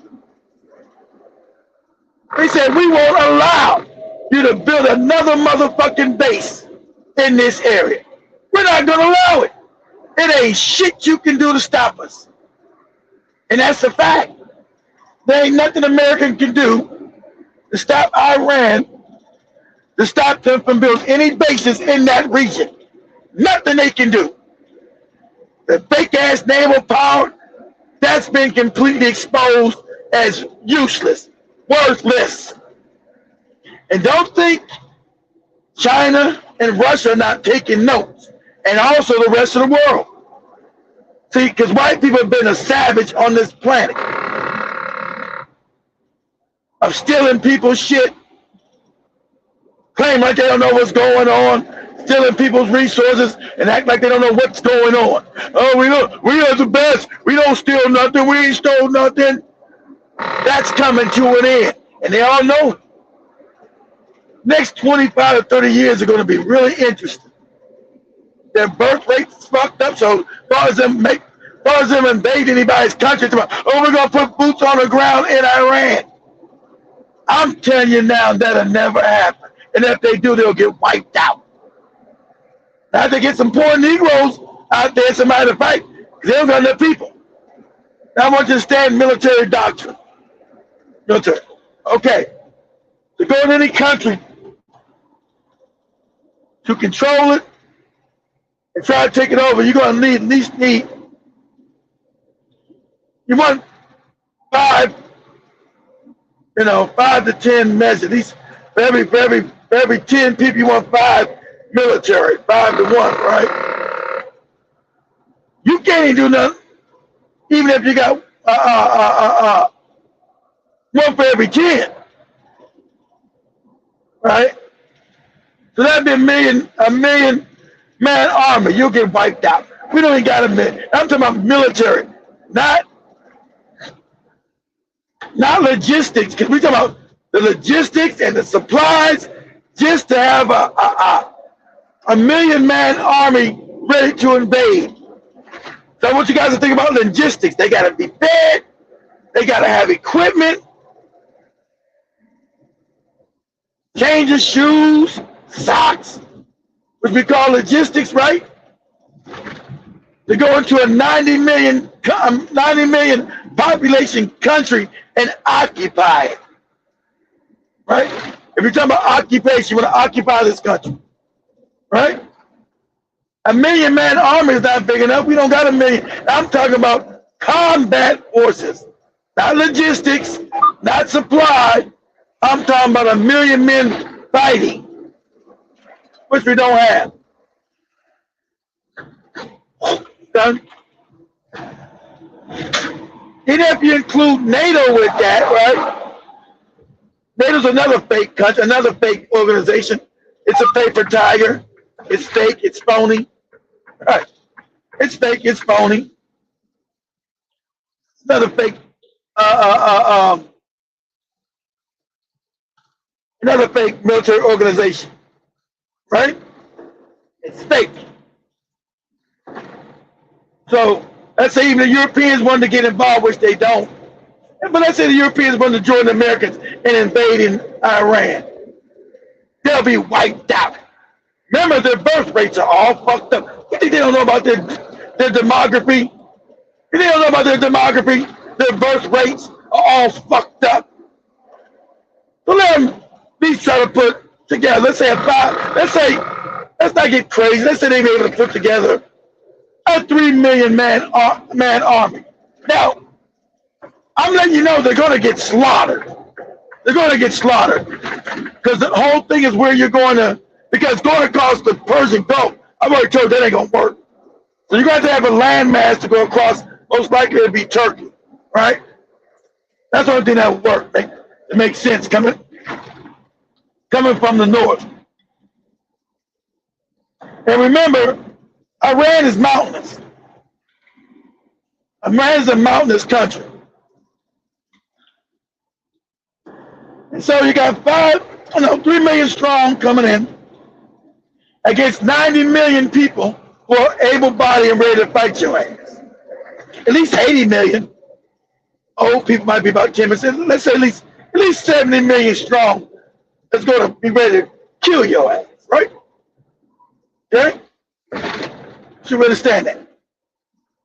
So you're going to get wiped out. See, that's why they want to put boots on the ground. Remember, this is the degradation of white European power. It's a wrap for their ass. This is a wrap. So, okay, they go in. Now, they're going to get wiped out. Because if I was Iran, what you do, you lure them in. You let them get comfortable. I see some ground first. I let them get in there. Let them get, because white people, they get big heads. They really think they're gonna do something. So I'll concede some land to them, right? So I concede some land, so they get confident. I let them get in the north of the country before I wipe their ass out with drones.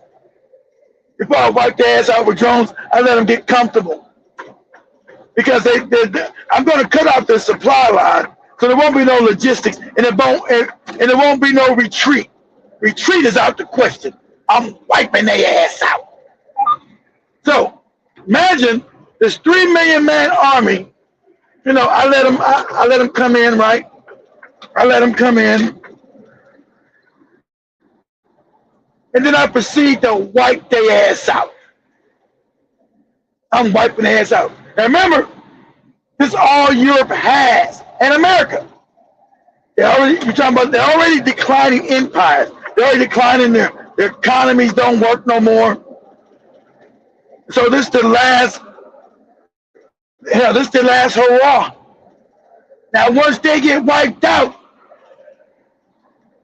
this is a wrap. Because they won't be able to put a military on any battlefield globally, nowhere, for their stealing and their hegemony. So them fighting China, that's a wrap. Them going to Africa and steal more shit, that's a wrap. That's over. That's going to be in their fucked up mind, because now we're talking about from slow decline to fast decline. So you're going to see a lot of white people committing suicide. Because I told you, they'd rather blow up the world if they can't control it. So everything I'm telling you, they've already war gamed this thing out. They know they're going to Iran, they're getting wiped out. They know, they've already war gamed it. Don't think I'm the only one that knows this. They've already war gamed it using AI, JI, white manology, everything. They're going to get wiped out. Okay? And imagine the embarrassing thing of that getting wiped out again by a third world nation called Iran.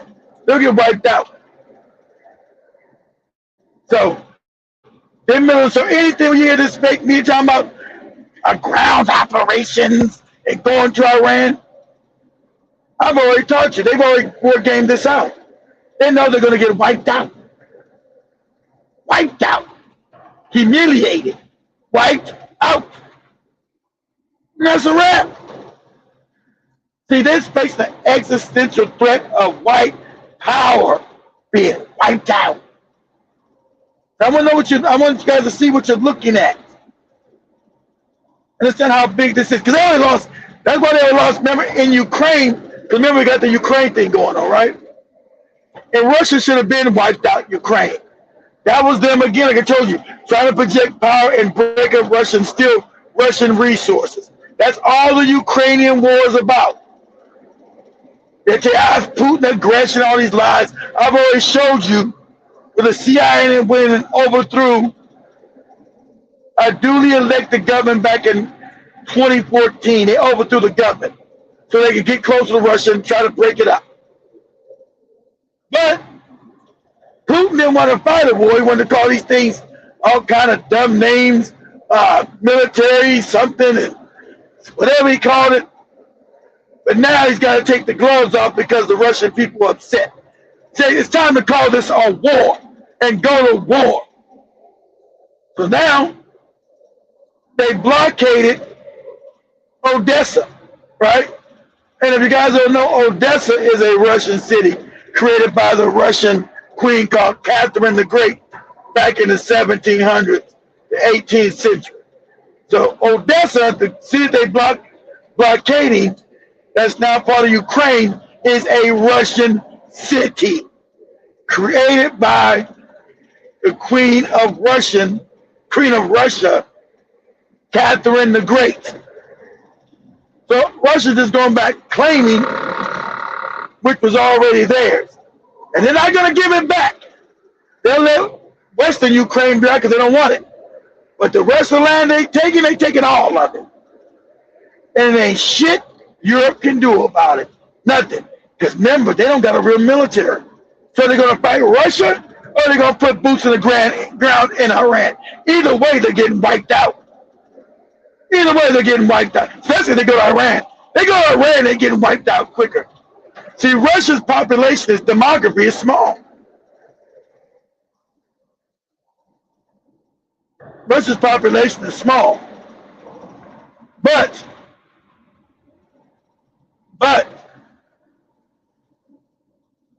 like I said, if they go into Russia, if they want to put NATO against Russia, they're going to get wiped out. Because the Europeans don't have no real military. Their military might, I told you, it's like America.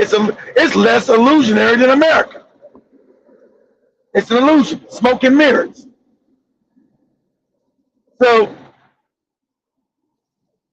they're facing trouble. Their economies are going to shit. They still want to be able to steal in Africa. Use all these terrorist groups that they made up.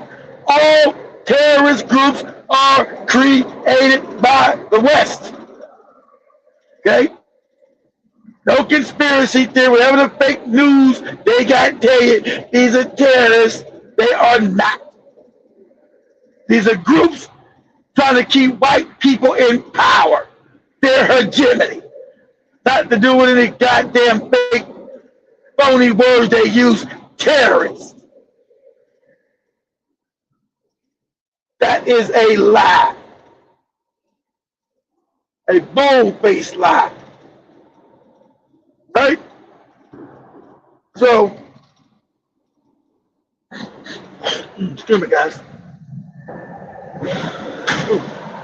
So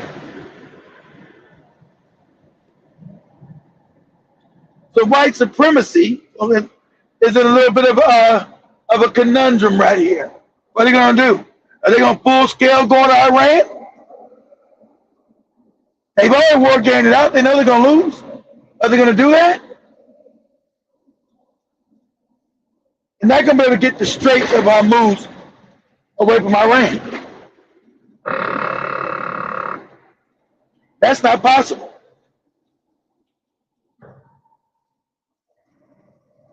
And like I said, if they go for broke, right, for goofy Netanyahu's stupid ass, and decide to strike key infrastructure in Iran, Iran's going to wipe out the Middle East. These countries will cease to exist. Their desalination will all be blown up. No water. The oil that makes the money, remember, because these morons never built any other economy. They're all oil economies. All that shit will be blown up. Cease to exist. So now we're talking about these countries not even functioning as countries. And then they'll turn their damn sights on Israel and blow all that shit up. America won't be able to defend Israel. They goofy Navy won't be able to defend it. Small Israeli Navy, the big American Navy all get blown out the water. So Iran holds all the cards. That's what we're looking at. And if Iran blows all this up, we're looking at what? A global depression.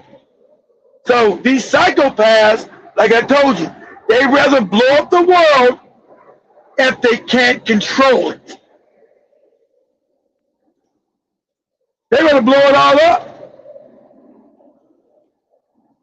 If they can't control it, they'd rather blow it all up. They don't care. If they can't rule the world, what is the use to living in the world? That's the way they see it. If they can't control the whole world, what good is it living in the world? If we can't control and dominate it, what good is it? So, like I said, make sure you guys have enough water. Make sure you guys are stocking up on food. Because we just don't know where these morons are going to take us. Because they can't win this engagement. Remember, they want to call it a war. They can't win this engagement that they started with this savagery. They weren't talking about Iran this, Iran that. You know, They can't win with their savagery, right? So,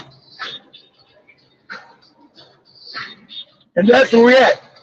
That's why you had Netanyahu run the America, supposedly for Lindsey Graham's funeral. This rotten, no good, you know, you know, doodle stick ass motherfucker here, you know, putting the stick in all kind of shit, you know. They say that's what got rid of his ass, you know. You hear Trump talking about Lindsey Graham? Oh, he loved war, he loved killing people. That's how these savages think. That's the real mind. That's how these savages think. Oh, he loved war. Oh, he loved killing people. He loved going to war. He loved his ass fighting in the war. Oh, Lindsey loved war. He loved killing people. You see, in your mind can't fathom this kind of savage. But that's who they are. The majority of them think like this. They're savage. And see, now, like everything has a season. Everything rotates. Nothing ever stays the same, and no one stays in power forever. And so white people had their run for the last 500 years. And they're scared to death. See, because remember, they got all their shit through violence. Not because they were smarter, faster, stronger, better. They got this shit through violence, through coercion, exploitation, all other kind of wicked shit. Not cooperation, fairness. Nah, never that. No, they want to gaslight you. Say, oh, we got our stuff through cooperation. Gas, everything they got was through violence. And now, since they can't project violence, because the rest of the world is caught up, and also they don't have the numbers anymore, what are they going to do? Because, like anything, everybody's times comes to an end like everything, you know. Things are seasonal. Things have seasons. Nothing's linear. Things go up, things come down, right? Things go up and things come down. It's the nature of the universe, nature of life. No one stays on top forever. Some reason in their wicked ass white supremacist mind, they figured they were always going to rule and always going to stay on top. But like summer ends, fall comes, fall ends, winter comes, and then we're back at spring. The universe and the world is cyclical, not linear. It's cyclical. So things rise and things fall. And it's time, and they're falling. Of course, they're going to go kicking and screaming. They're going to go kicking and screaming. They're not going to just allow themselves to phase out. They're going to go kicking and screaming, but it don't goddamn matter. You know, winter goes kicking and screaming. You know, the worst part of winter is almost at the end when it's spring. But spring still comes, whether winter likes it or not. Right? Whether winter likes it or not, spring still arrives, regardless. Doesn't make a difference. Whether winter likes it or not. Whether it finds itself kicking and screaming. At the end of the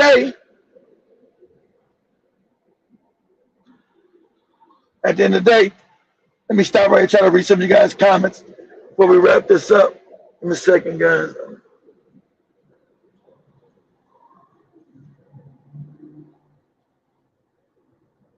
One second.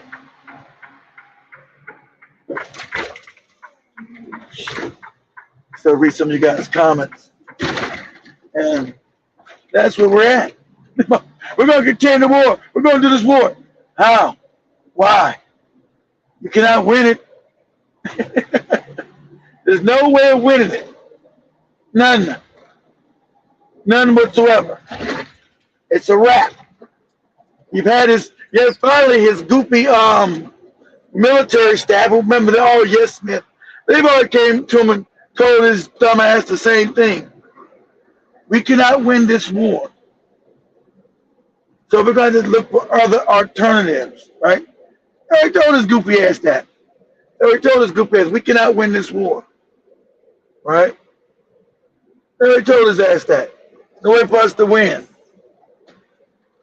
So, you know, they've already told him, hey, nothing we can do. We can't win this war.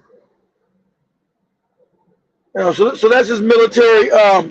People have already told him that. There's nothing we can do. We can't win this war, and we need to think of other options, right? They already told his ass that. And these are yes men, right? These are morons, because all the military generals that were fit to lead, he fired them. He fired all of them. This moron fired everybody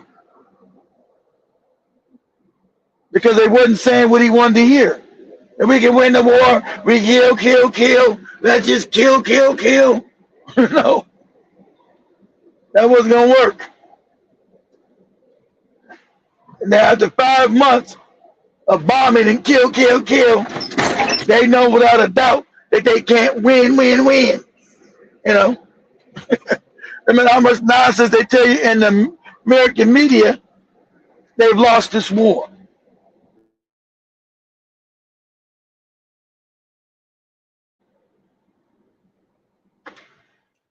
Hey, give me a second. I'm trying to read some of you guys' comments. Yeah, he's from Philadelphia. Exactly. Yeah, exactly, Tinsby. They created Hamas. Yeah, they created all these terrorist groups. So let them blow it up, Jason.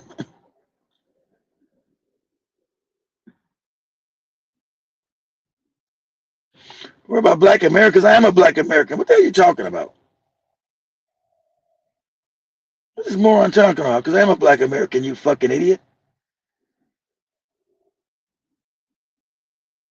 Are you talking about the Black Panther? Obviously so.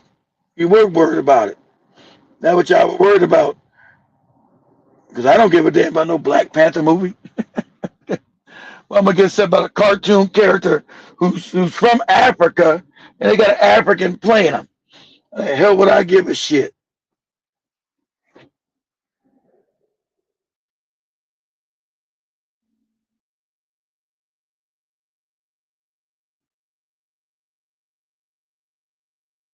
That's your number one thing you worry about that? Because I know you're a moron. Who gives a shit about no damn fake ass movie? Got big ass things to worry about.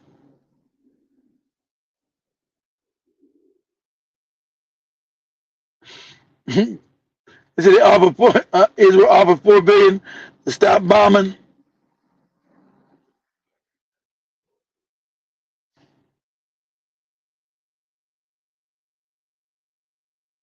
I read you guys' comments.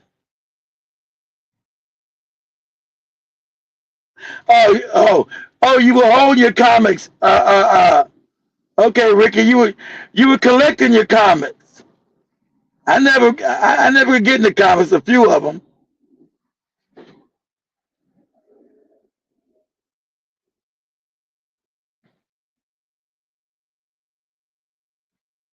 Damn, 60 years. See, it was North Carolina. Thanks, Ricky.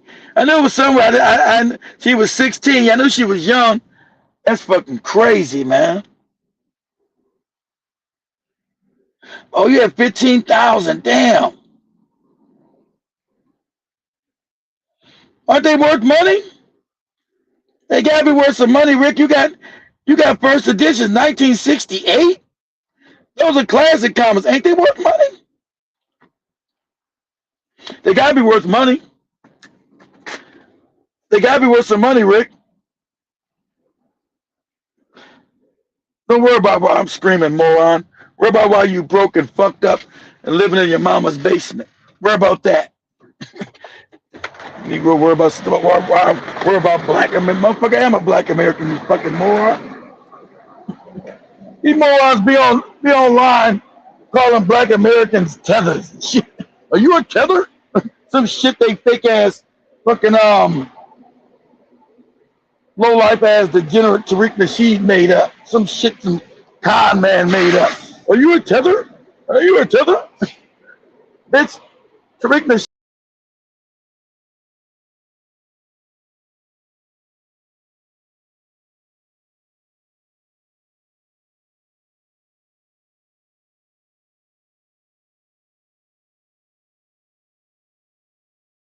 guys can hear me, okay? I hit the wrong button. As in black Americans, you're telling because we don't subscribe to this FBA bullshit. We don't call ourselves what a con man made up for this stupid nigga. I'm supposed to be FBA now because some con man ass nigga who ain't even black American and he got a black American wife. Got a white woman in his house. No, nigga, I'm black first. I'm pro-black. That's what the hell I am. Talking about this crazy shit. They got their goofy ass leader married to a mixed white woman and got a white woman mother-in-law.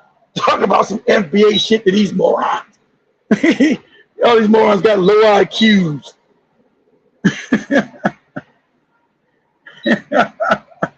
Absolutely insane. Damn. We're FBA people. What? Your leader's not in FBA, you fucking morons. And then with his half-white woman. Should be crazy. Don't even want to give him an FBA woman.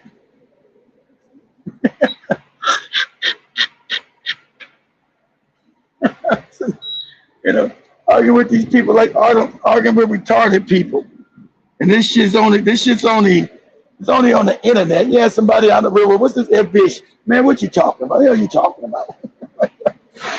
You don't know nothing about these goofy FBA motherfuckers online? Nah, man, I don't know what the hell you talking about. Talking about the FBI? Nah, man, it's FBA. I don't know what the hell you talking about. It's goofy shit. Man, you don't hate everybody like we do? Nah, dog. I judge everybody by individuals, not a whole group of people. No, man, that ain't right. This dude who don't got a black wife told us to hate everybody. What this dude told us to do. Don't got a black wife.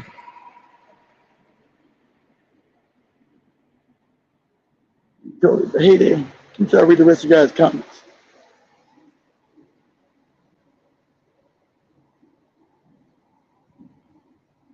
Yeah, it's a bunch. You ever notice the FBA's, they can't read? They're the dumbest motherfuckers. He's got the, and you know, it's like I told you, you know it's fake. Whenever he does these hustle donations, they're not giving him money. I told you, go to the GoFundMe's and the Give, Send, Go. You know it's an agent because they're not sending them money. The whole time when this moron's collecting money, it doesn't spike to the last day. So it's people are either too broke or don't care about the movement because they're not giving the money during that specific time that they give them to raise money. It's only at the end where a whole bunch of money comes in. That's how you know it's agent shit. It's fake. But these morons ain't doing it. They too stupid to go look. Go look at his Give, Send, Go or his GoFundMe, whatever that shit's called, and go look. Ain't nobody giving that shit. You say, family, we made our objective, and you see ain't nobody paid none of that shit until the last day. So no, they know nobody. It's not organic. It's fake.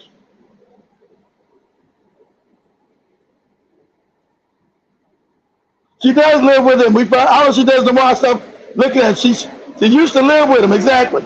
You know, they be all in the restaurant with that white woman talking that. That's how dumb the people that follow his ass are.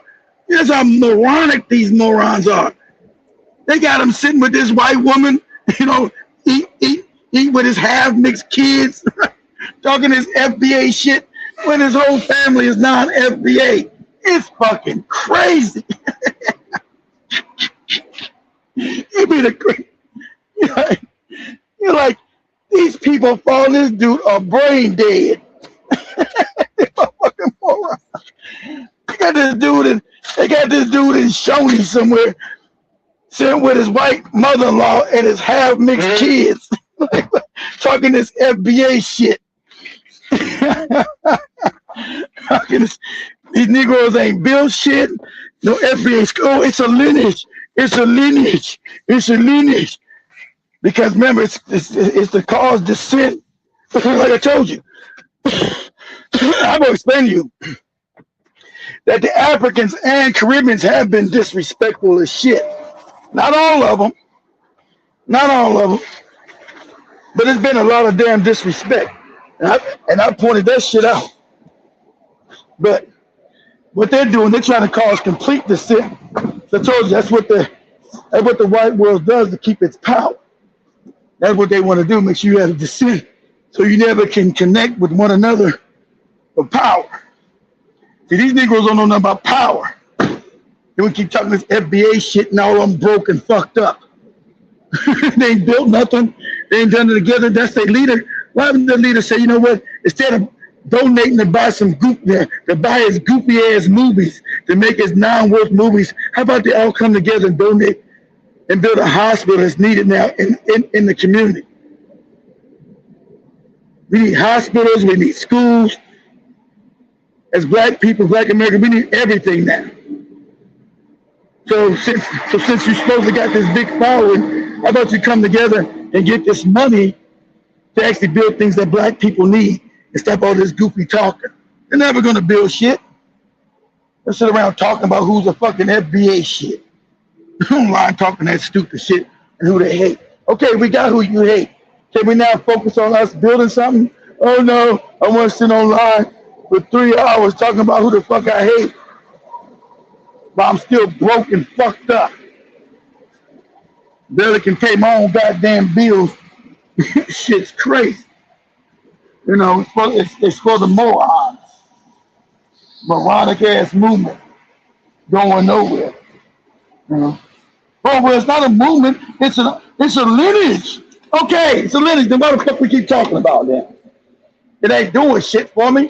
Keep talking about this dumbass lineage. Then they try to talk like Tariq tries to call everybody not part of that group of the FBA. Yeah, that's our FBA brother. This is our FBA this. Ain't nobody join that shit. Ain't nobody sign up to join that shit. What are you talking about?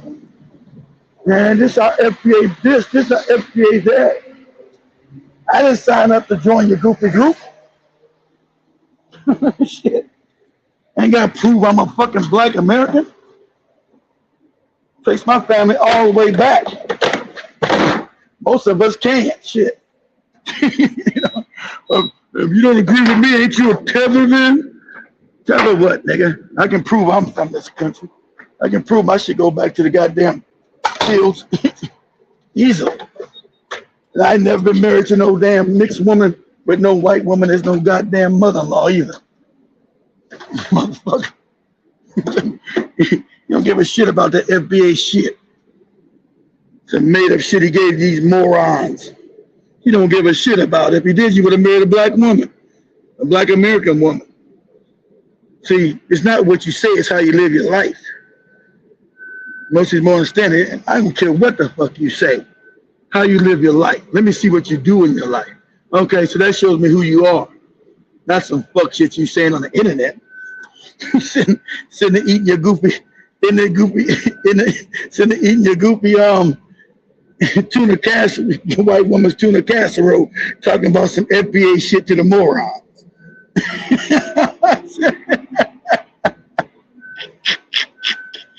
With your half white woman. No, she's not. You ain't married to FBA. And you notice when he's ever cry. I haven't listened to him, but you ever notice when he's questioning on that? Oh man, you babbling, man. We ain't talking about my wife. He gets to talking crazy. They would say, hey man, your wife ain't the FBA. Yeah, man, you can't tell me my wife ain't. She's not. Her mother's white, stupid, so it means she's non-FBA. That's what that means. That's your goofy terms, right? You tell other people who's not FBA. That means you ain't FBA. Your wife is not FBA. Because not only is his wife white, half white, Her dad is not even from here. Her dad is Haitian. So his wife is half white. She's a half white Haitian lady. Her dad is Haitian. You know, and then press this moron. He press this. He's talking this MP shit to these fucking morons. His wife is white and half Haitian. Who he's talking about? He hates the Haitians, right? You know, I got a problem with Haitian motherfuckers talking. I want to send them. I don't get no problem with that. Send all these Haitians back. But don't sit there and talking about some FBA shit to me while you're sitting there with a half white Haitian woman and a whole white woman mom. Shit's crazy. That's how I know we've been dumbed down now. Shit's crazy. Goddamn wife is his wife is a whole half Haitian white woman. His wife ain't got nothing to do with America. Nothing. They got this moron talking to them. This moron talking to them crazy. This moron white is half Haitian and white.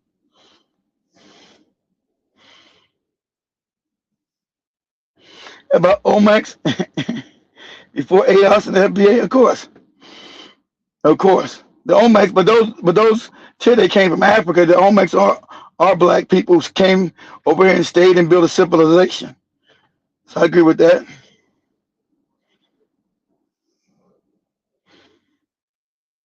Yeah, tell them to go home. Yeah, they're doing that too. Tell Nigerians to go. Yeah, I tell Nigerians to take their ass home too. Because I have mentioned the disrespect we've gotten from these other groups. Then some of them admit it. I don't know. It's like something they have, like some kind of shame. They thought they'd come in and practice white supremacy and take the team of white people against us and realize that white people don't like your black ass. We're the new blacks. We're the Jamaicans. We're the Haitians. We're the Nigerians. And the white people are going to treat us better. Shit. Did they treat you better in your own country, dummy?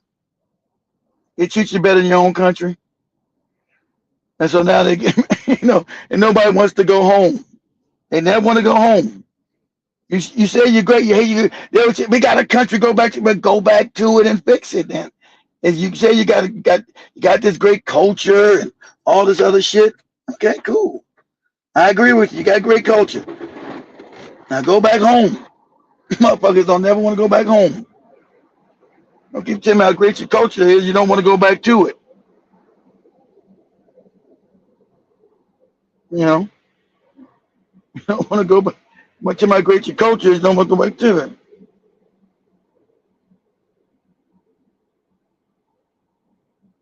Kenyatta Avenue.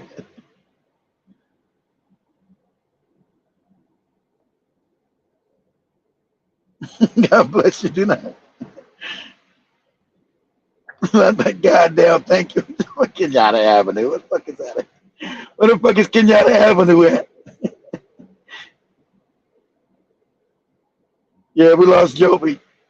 All the damn the power went out over that bitch. All the power went out.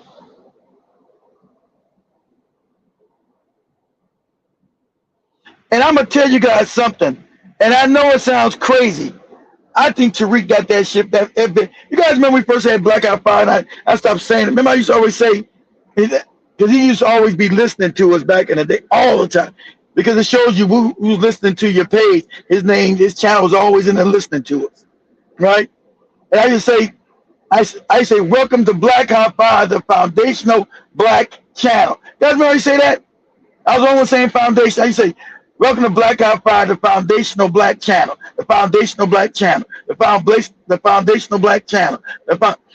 I swear to God, I believe he took that shit from me and said, yeah, foundational black channel. Foundational Black Americans. Because I would say that shit every show.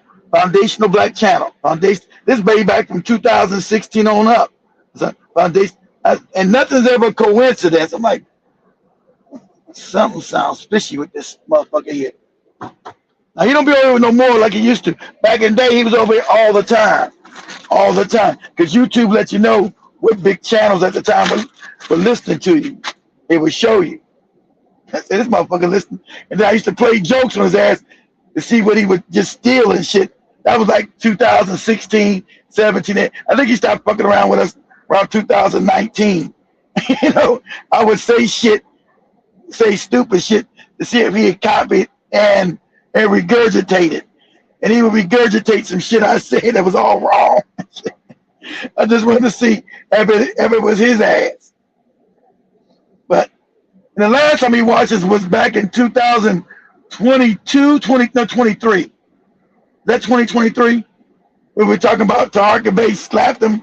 Maybe not when he slapped Tarka Bay. That was 2023. It showed he was listening to us then. That was like the beginning of 2023 around February. He was on the channel, the one that they took down. That channel's gone now. That last channel we had that they took down. He was on that one. He was listening to that show. But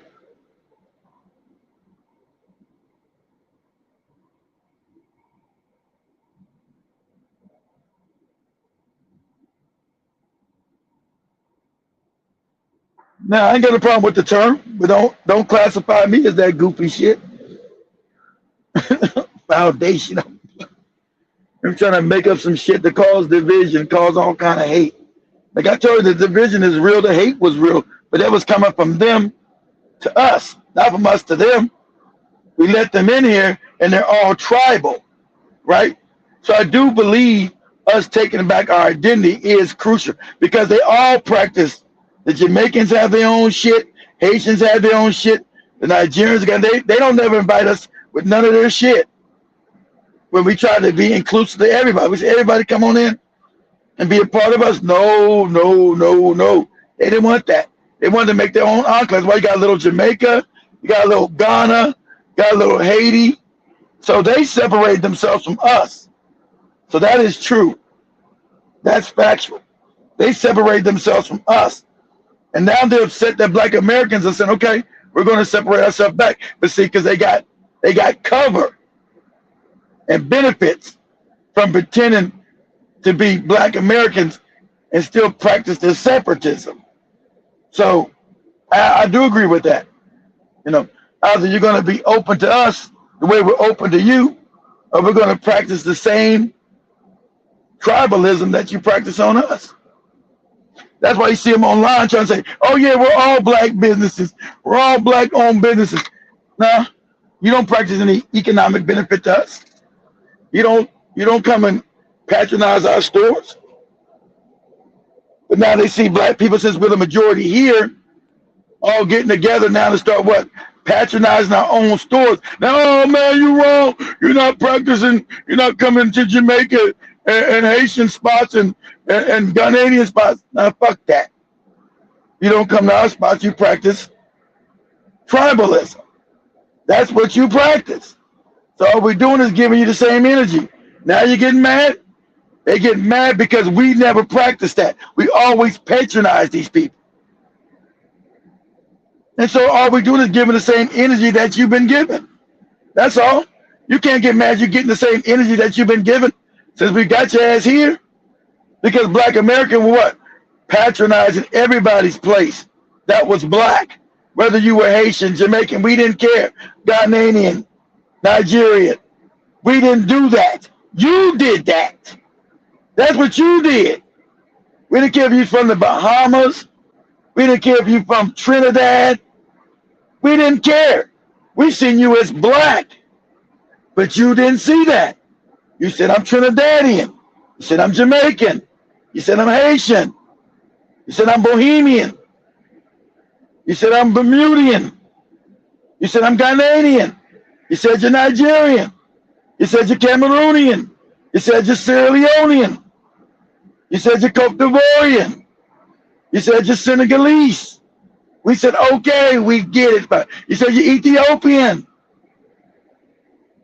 You said, you're Somalian. You said, you're not Black, you're Somali, you're Ethiopian, you're Jamaican. Okay, we get it. We get it. We get it. And so we said we're going to match. And that's why you see them in their own communities. You see the Jamaicans by with themselves. They don't fuck with us. You see the Haitians by themselves, they don't fuck with us, but we fuck with them. We were going spending money in their communities. You see the Ghanaians, they don't fuck with us. You see the Nigerians, they don't fuck with us.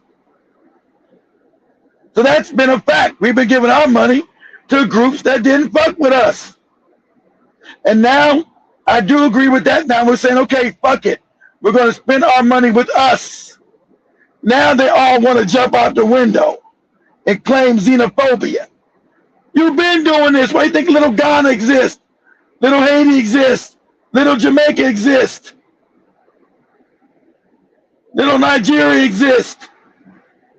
Because you were fucking with just your own. As we came in and gave our dollars with you. And so now that we're matching energy, I say, okay, we get it. We get it. We get it. We're going to now start put our money with us. And so now you guys are just as bad as the Chinese trying to do secret groups saying you Black American. You're not. You're not. Now we're taking our dollars back from you. You never practiced any economic solidarity with us.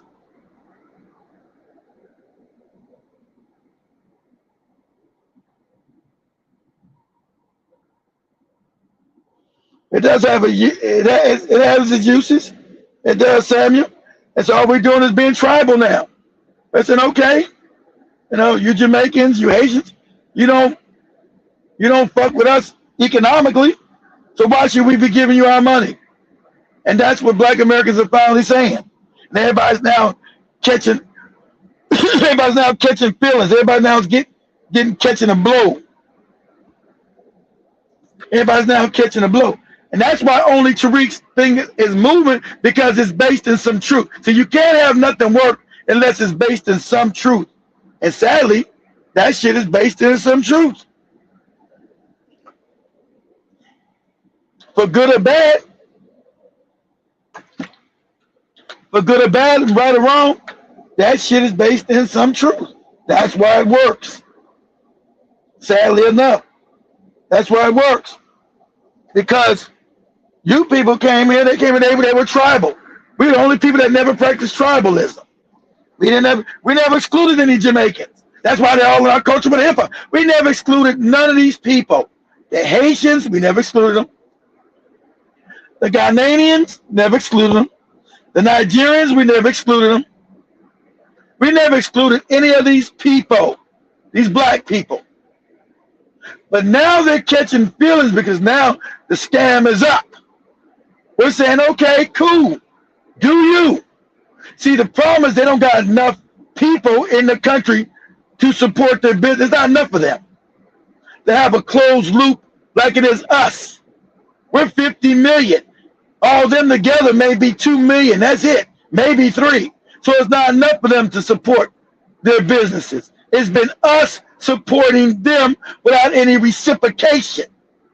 That's why now they're jumping out the window, because they know this is a fact.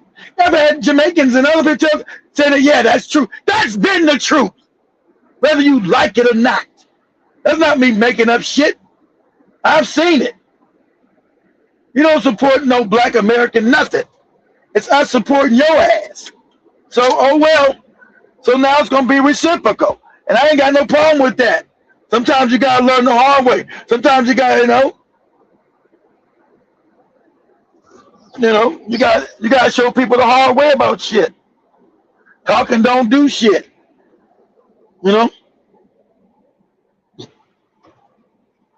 Got Jamaicans and all the people in and out of our communities, always. Did we ever exclude them? No. Were they exclusive to us? Yes. That's undeniable. That's a fact. Everywhere you go, they were at. It was exclusionary, right? From the Nigerians talking crazy, Ghanaians, the Kenya, whatever goopy African group, whatever goopy Caribbean group. But I'm telling you, we don't hate. But you miss me with the hate. We don't have to hate nobody. I don't hate nobody from Jamaica. I still see them as brothers. I don't hate nobody from Haiti. I don't hate nobody from Ghana, Nigeria. I don't hate you at all. There's no hate. but I'm gonna give you some motherfucking act right. And I'm gonna give you that. You know, you get your motherfucking goofy mind right. And I'm gonna give you some. And I'm gonna give you some and I'm gonna give you some act right. I'm gonna give you that. You know, now a hit dog hollers. If that wasn't the case, you being a hit dog, you wouldn't be out there hollering. You know, Tariq just made it, you know, disrespectful. He made it hateful. You know, he put the hate in there.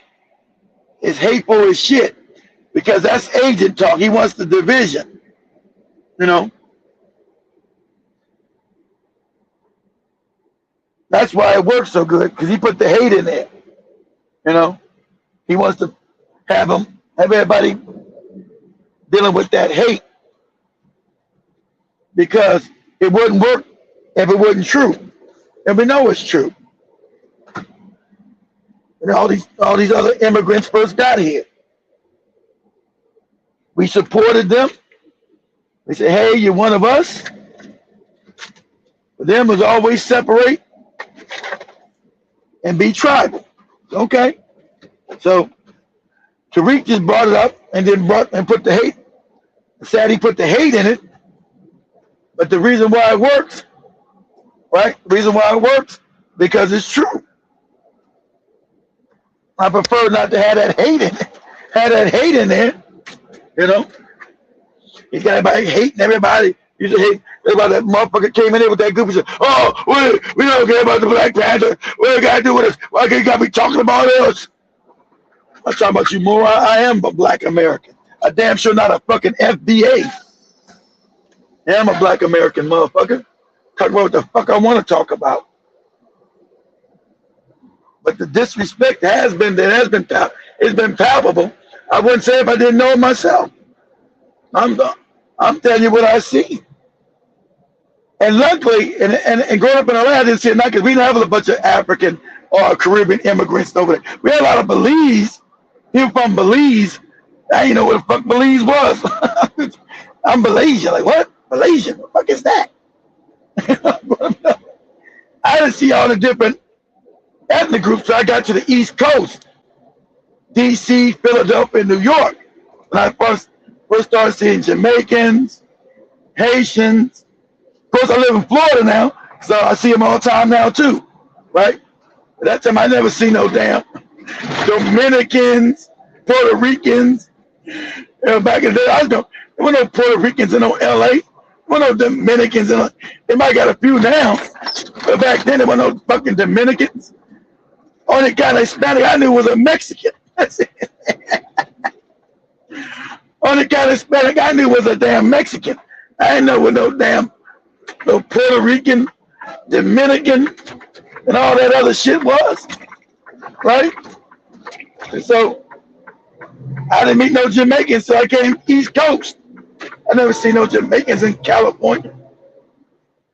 I probably met Jamaicans, Ghanaians, Nigerians. I never met no Nigerian growing up. They get to my, you call this African booty scratch. I never seen no fucking Nigerian in no LA when I grew up, ever. I never seen no fucking goofy Nigerian. No Ghanaian, none of these motherfuckers. Until I got to the East Coast. The ideal. They might have been in Houston. I ain't grew up in Houston. A bunch of them in Texas now, but I ain't grew up in Texas. Shit. So I went to East Coast, I seen all these damn, and they talk to you crazy. I'm like, whoa, what? What? My first interaction with the goofy Ethiopians, just talking to me crazy. I was like, what? Fuck you talking to? Hell, just talking to us. Mad disrespectful. And that's when I had a joke. I said, shit. They're talking to us crazy. And they had all these Ethiopian restaurants in D.C. into my Ethiopian cuisine. I said, what the fuck is that? What the fuck is Ethiopian cuisine? A fucking plate, a knife and a fork, and an empty plate? Because Ethiopia was known for starving. I said, what the fuck is Ethiopian cuisine? A knife and fork on an empty plate? Fuck you talking to? I mean, mad disrespect. Like, they ain't doing nothing to these people. Who the fuck? Because I was just interested to know what Ethiopian people look like, who the fuck they are. I never seen none in LA. And at that time, there wasn't no bunch of Somalians in the country yet. Now, but every time I ran across one of these groups, then it was halfway half because I had a Jamaican girlfriend. Her family was cool. In New York, of all places, Jamaica, Queens. That shit was crazy. But it was always some fucking disrespect with these motherfuckers, man. It was palpable. I don't know if you guys have had your experience with them. That shit be palpable with these motherfuckers. The disrespect comes off their tongue like it ain't shit. Motherfucker, you and them, who the fuck you talking to? Oh, that's right. I was with I almost forgot about that. I was with my Jamaican girlfriend. She had a Jamaican friend just start talking to me crazy. Like, what are you with him? Is he Jamaican? He's not Jamaican, is he? Well, no, I ain't Jamaican. Motherfucker just start talking to me crazy. And I didn't understand half that shit, no way. I didn't understand that. I said, you're an American, speak English, bitch. What you talking to? Take that shit back to the island, bitch. You know? I got mad disrespectful too. Get your ass back on the banana boat, bitch. Who you talking to? But it was always disrespect with these people. So I know what people are talking about. Especially, I can't wait to say no problem with the Ghanaians. But the Nigerians, oh man, that shit's crazy. I can't say no problem, but like I said, they separate themselves. So I never had no altercation with Ghanaians or Kenyans. My main groups are this. Haitians, more so than Jamaicans. Jamaicans, just be talking to you. Mad fucking crazy. Haitians are worse than Jamaicans. Nigerians are bad. And the motherfucking Ethiopians. Ethiopians, boy, you gotta push their motherfucking wig back. They get to talking just crazy greasy. Because they gotta think that they actually think they're better than black people. You know, they think they're better than average black people. See, I didn't know the history back when I was young about Ethiopia and how fucked up they were. I didn't know nothing about their real history. They don't think they're black and they're better than black people. And you feel it, Jack. Nigerians get to talking, who the fuck you talking to? You better take your Nigerian ass back to Nigeria. Fuck is you talking to? Motherfucker over here in my country talking crazy. I mean, it's like it be on spot. Like the white supremacy that gone to their brain. Since the white man told them, you know, talk crazy to us, that would come out their mouth. I told Sister Michelle. Michelle said, oh, my husband's going to come back from Sudan and meet with the Jamaican. I told her, it's going to be fucked up. It's going to go left. Watch and see. Watch and see the disrespect they give your husband. But watch. Because he's not your watch, I'm telling you. But she said, oh, Keith, you're right. I said, I told you, them fucking Jamaicans get to talking crazy to you. You gotta let them know, motherfucker, fuck you talking to? I don't eat that jerk chicken shit no way. Fuck you talking to? You know? That shit be crazy, man. You know, say, Haitians are terrible with that shit. What be with the disrespect? I ain't never tried to disrespect you. How you doing, man? Everything good? It'd be open disrespect. And that's why Tariq's fake movement works. Because people know the fuck they talk, but they ain't crazy. And some of the people Jamaicans have admitted it. Haitians have admitted that open disrespect they get. But they never want to go fuck home. Go back to Jamaica then, nigga. Go back to Haiti. Motherfuckers will never want to go home. Go back to Haiti. Talk that stupid shit to me. Tell me, God, I have a country to go back to. Then go back to it. My earpiece about that. I'm about to wrap this up, guys. My damn headset about to go out. Shit. I had to reload. So I'm gonna wrap. Now, I'm gonna been on here 3 hours anyway. So I'm gonna wrap this up, guys. Much love. It's Thursday, so Joey gonna be doing her I don't know. I wonder if I can get her to do the show tomorrow. I'll see. She probably want to do a music show tomorrow, but if not, I'll come back tomorrow, same time, same channel. Much love, family. I'll everybody later. Peace, y'all. I'm out.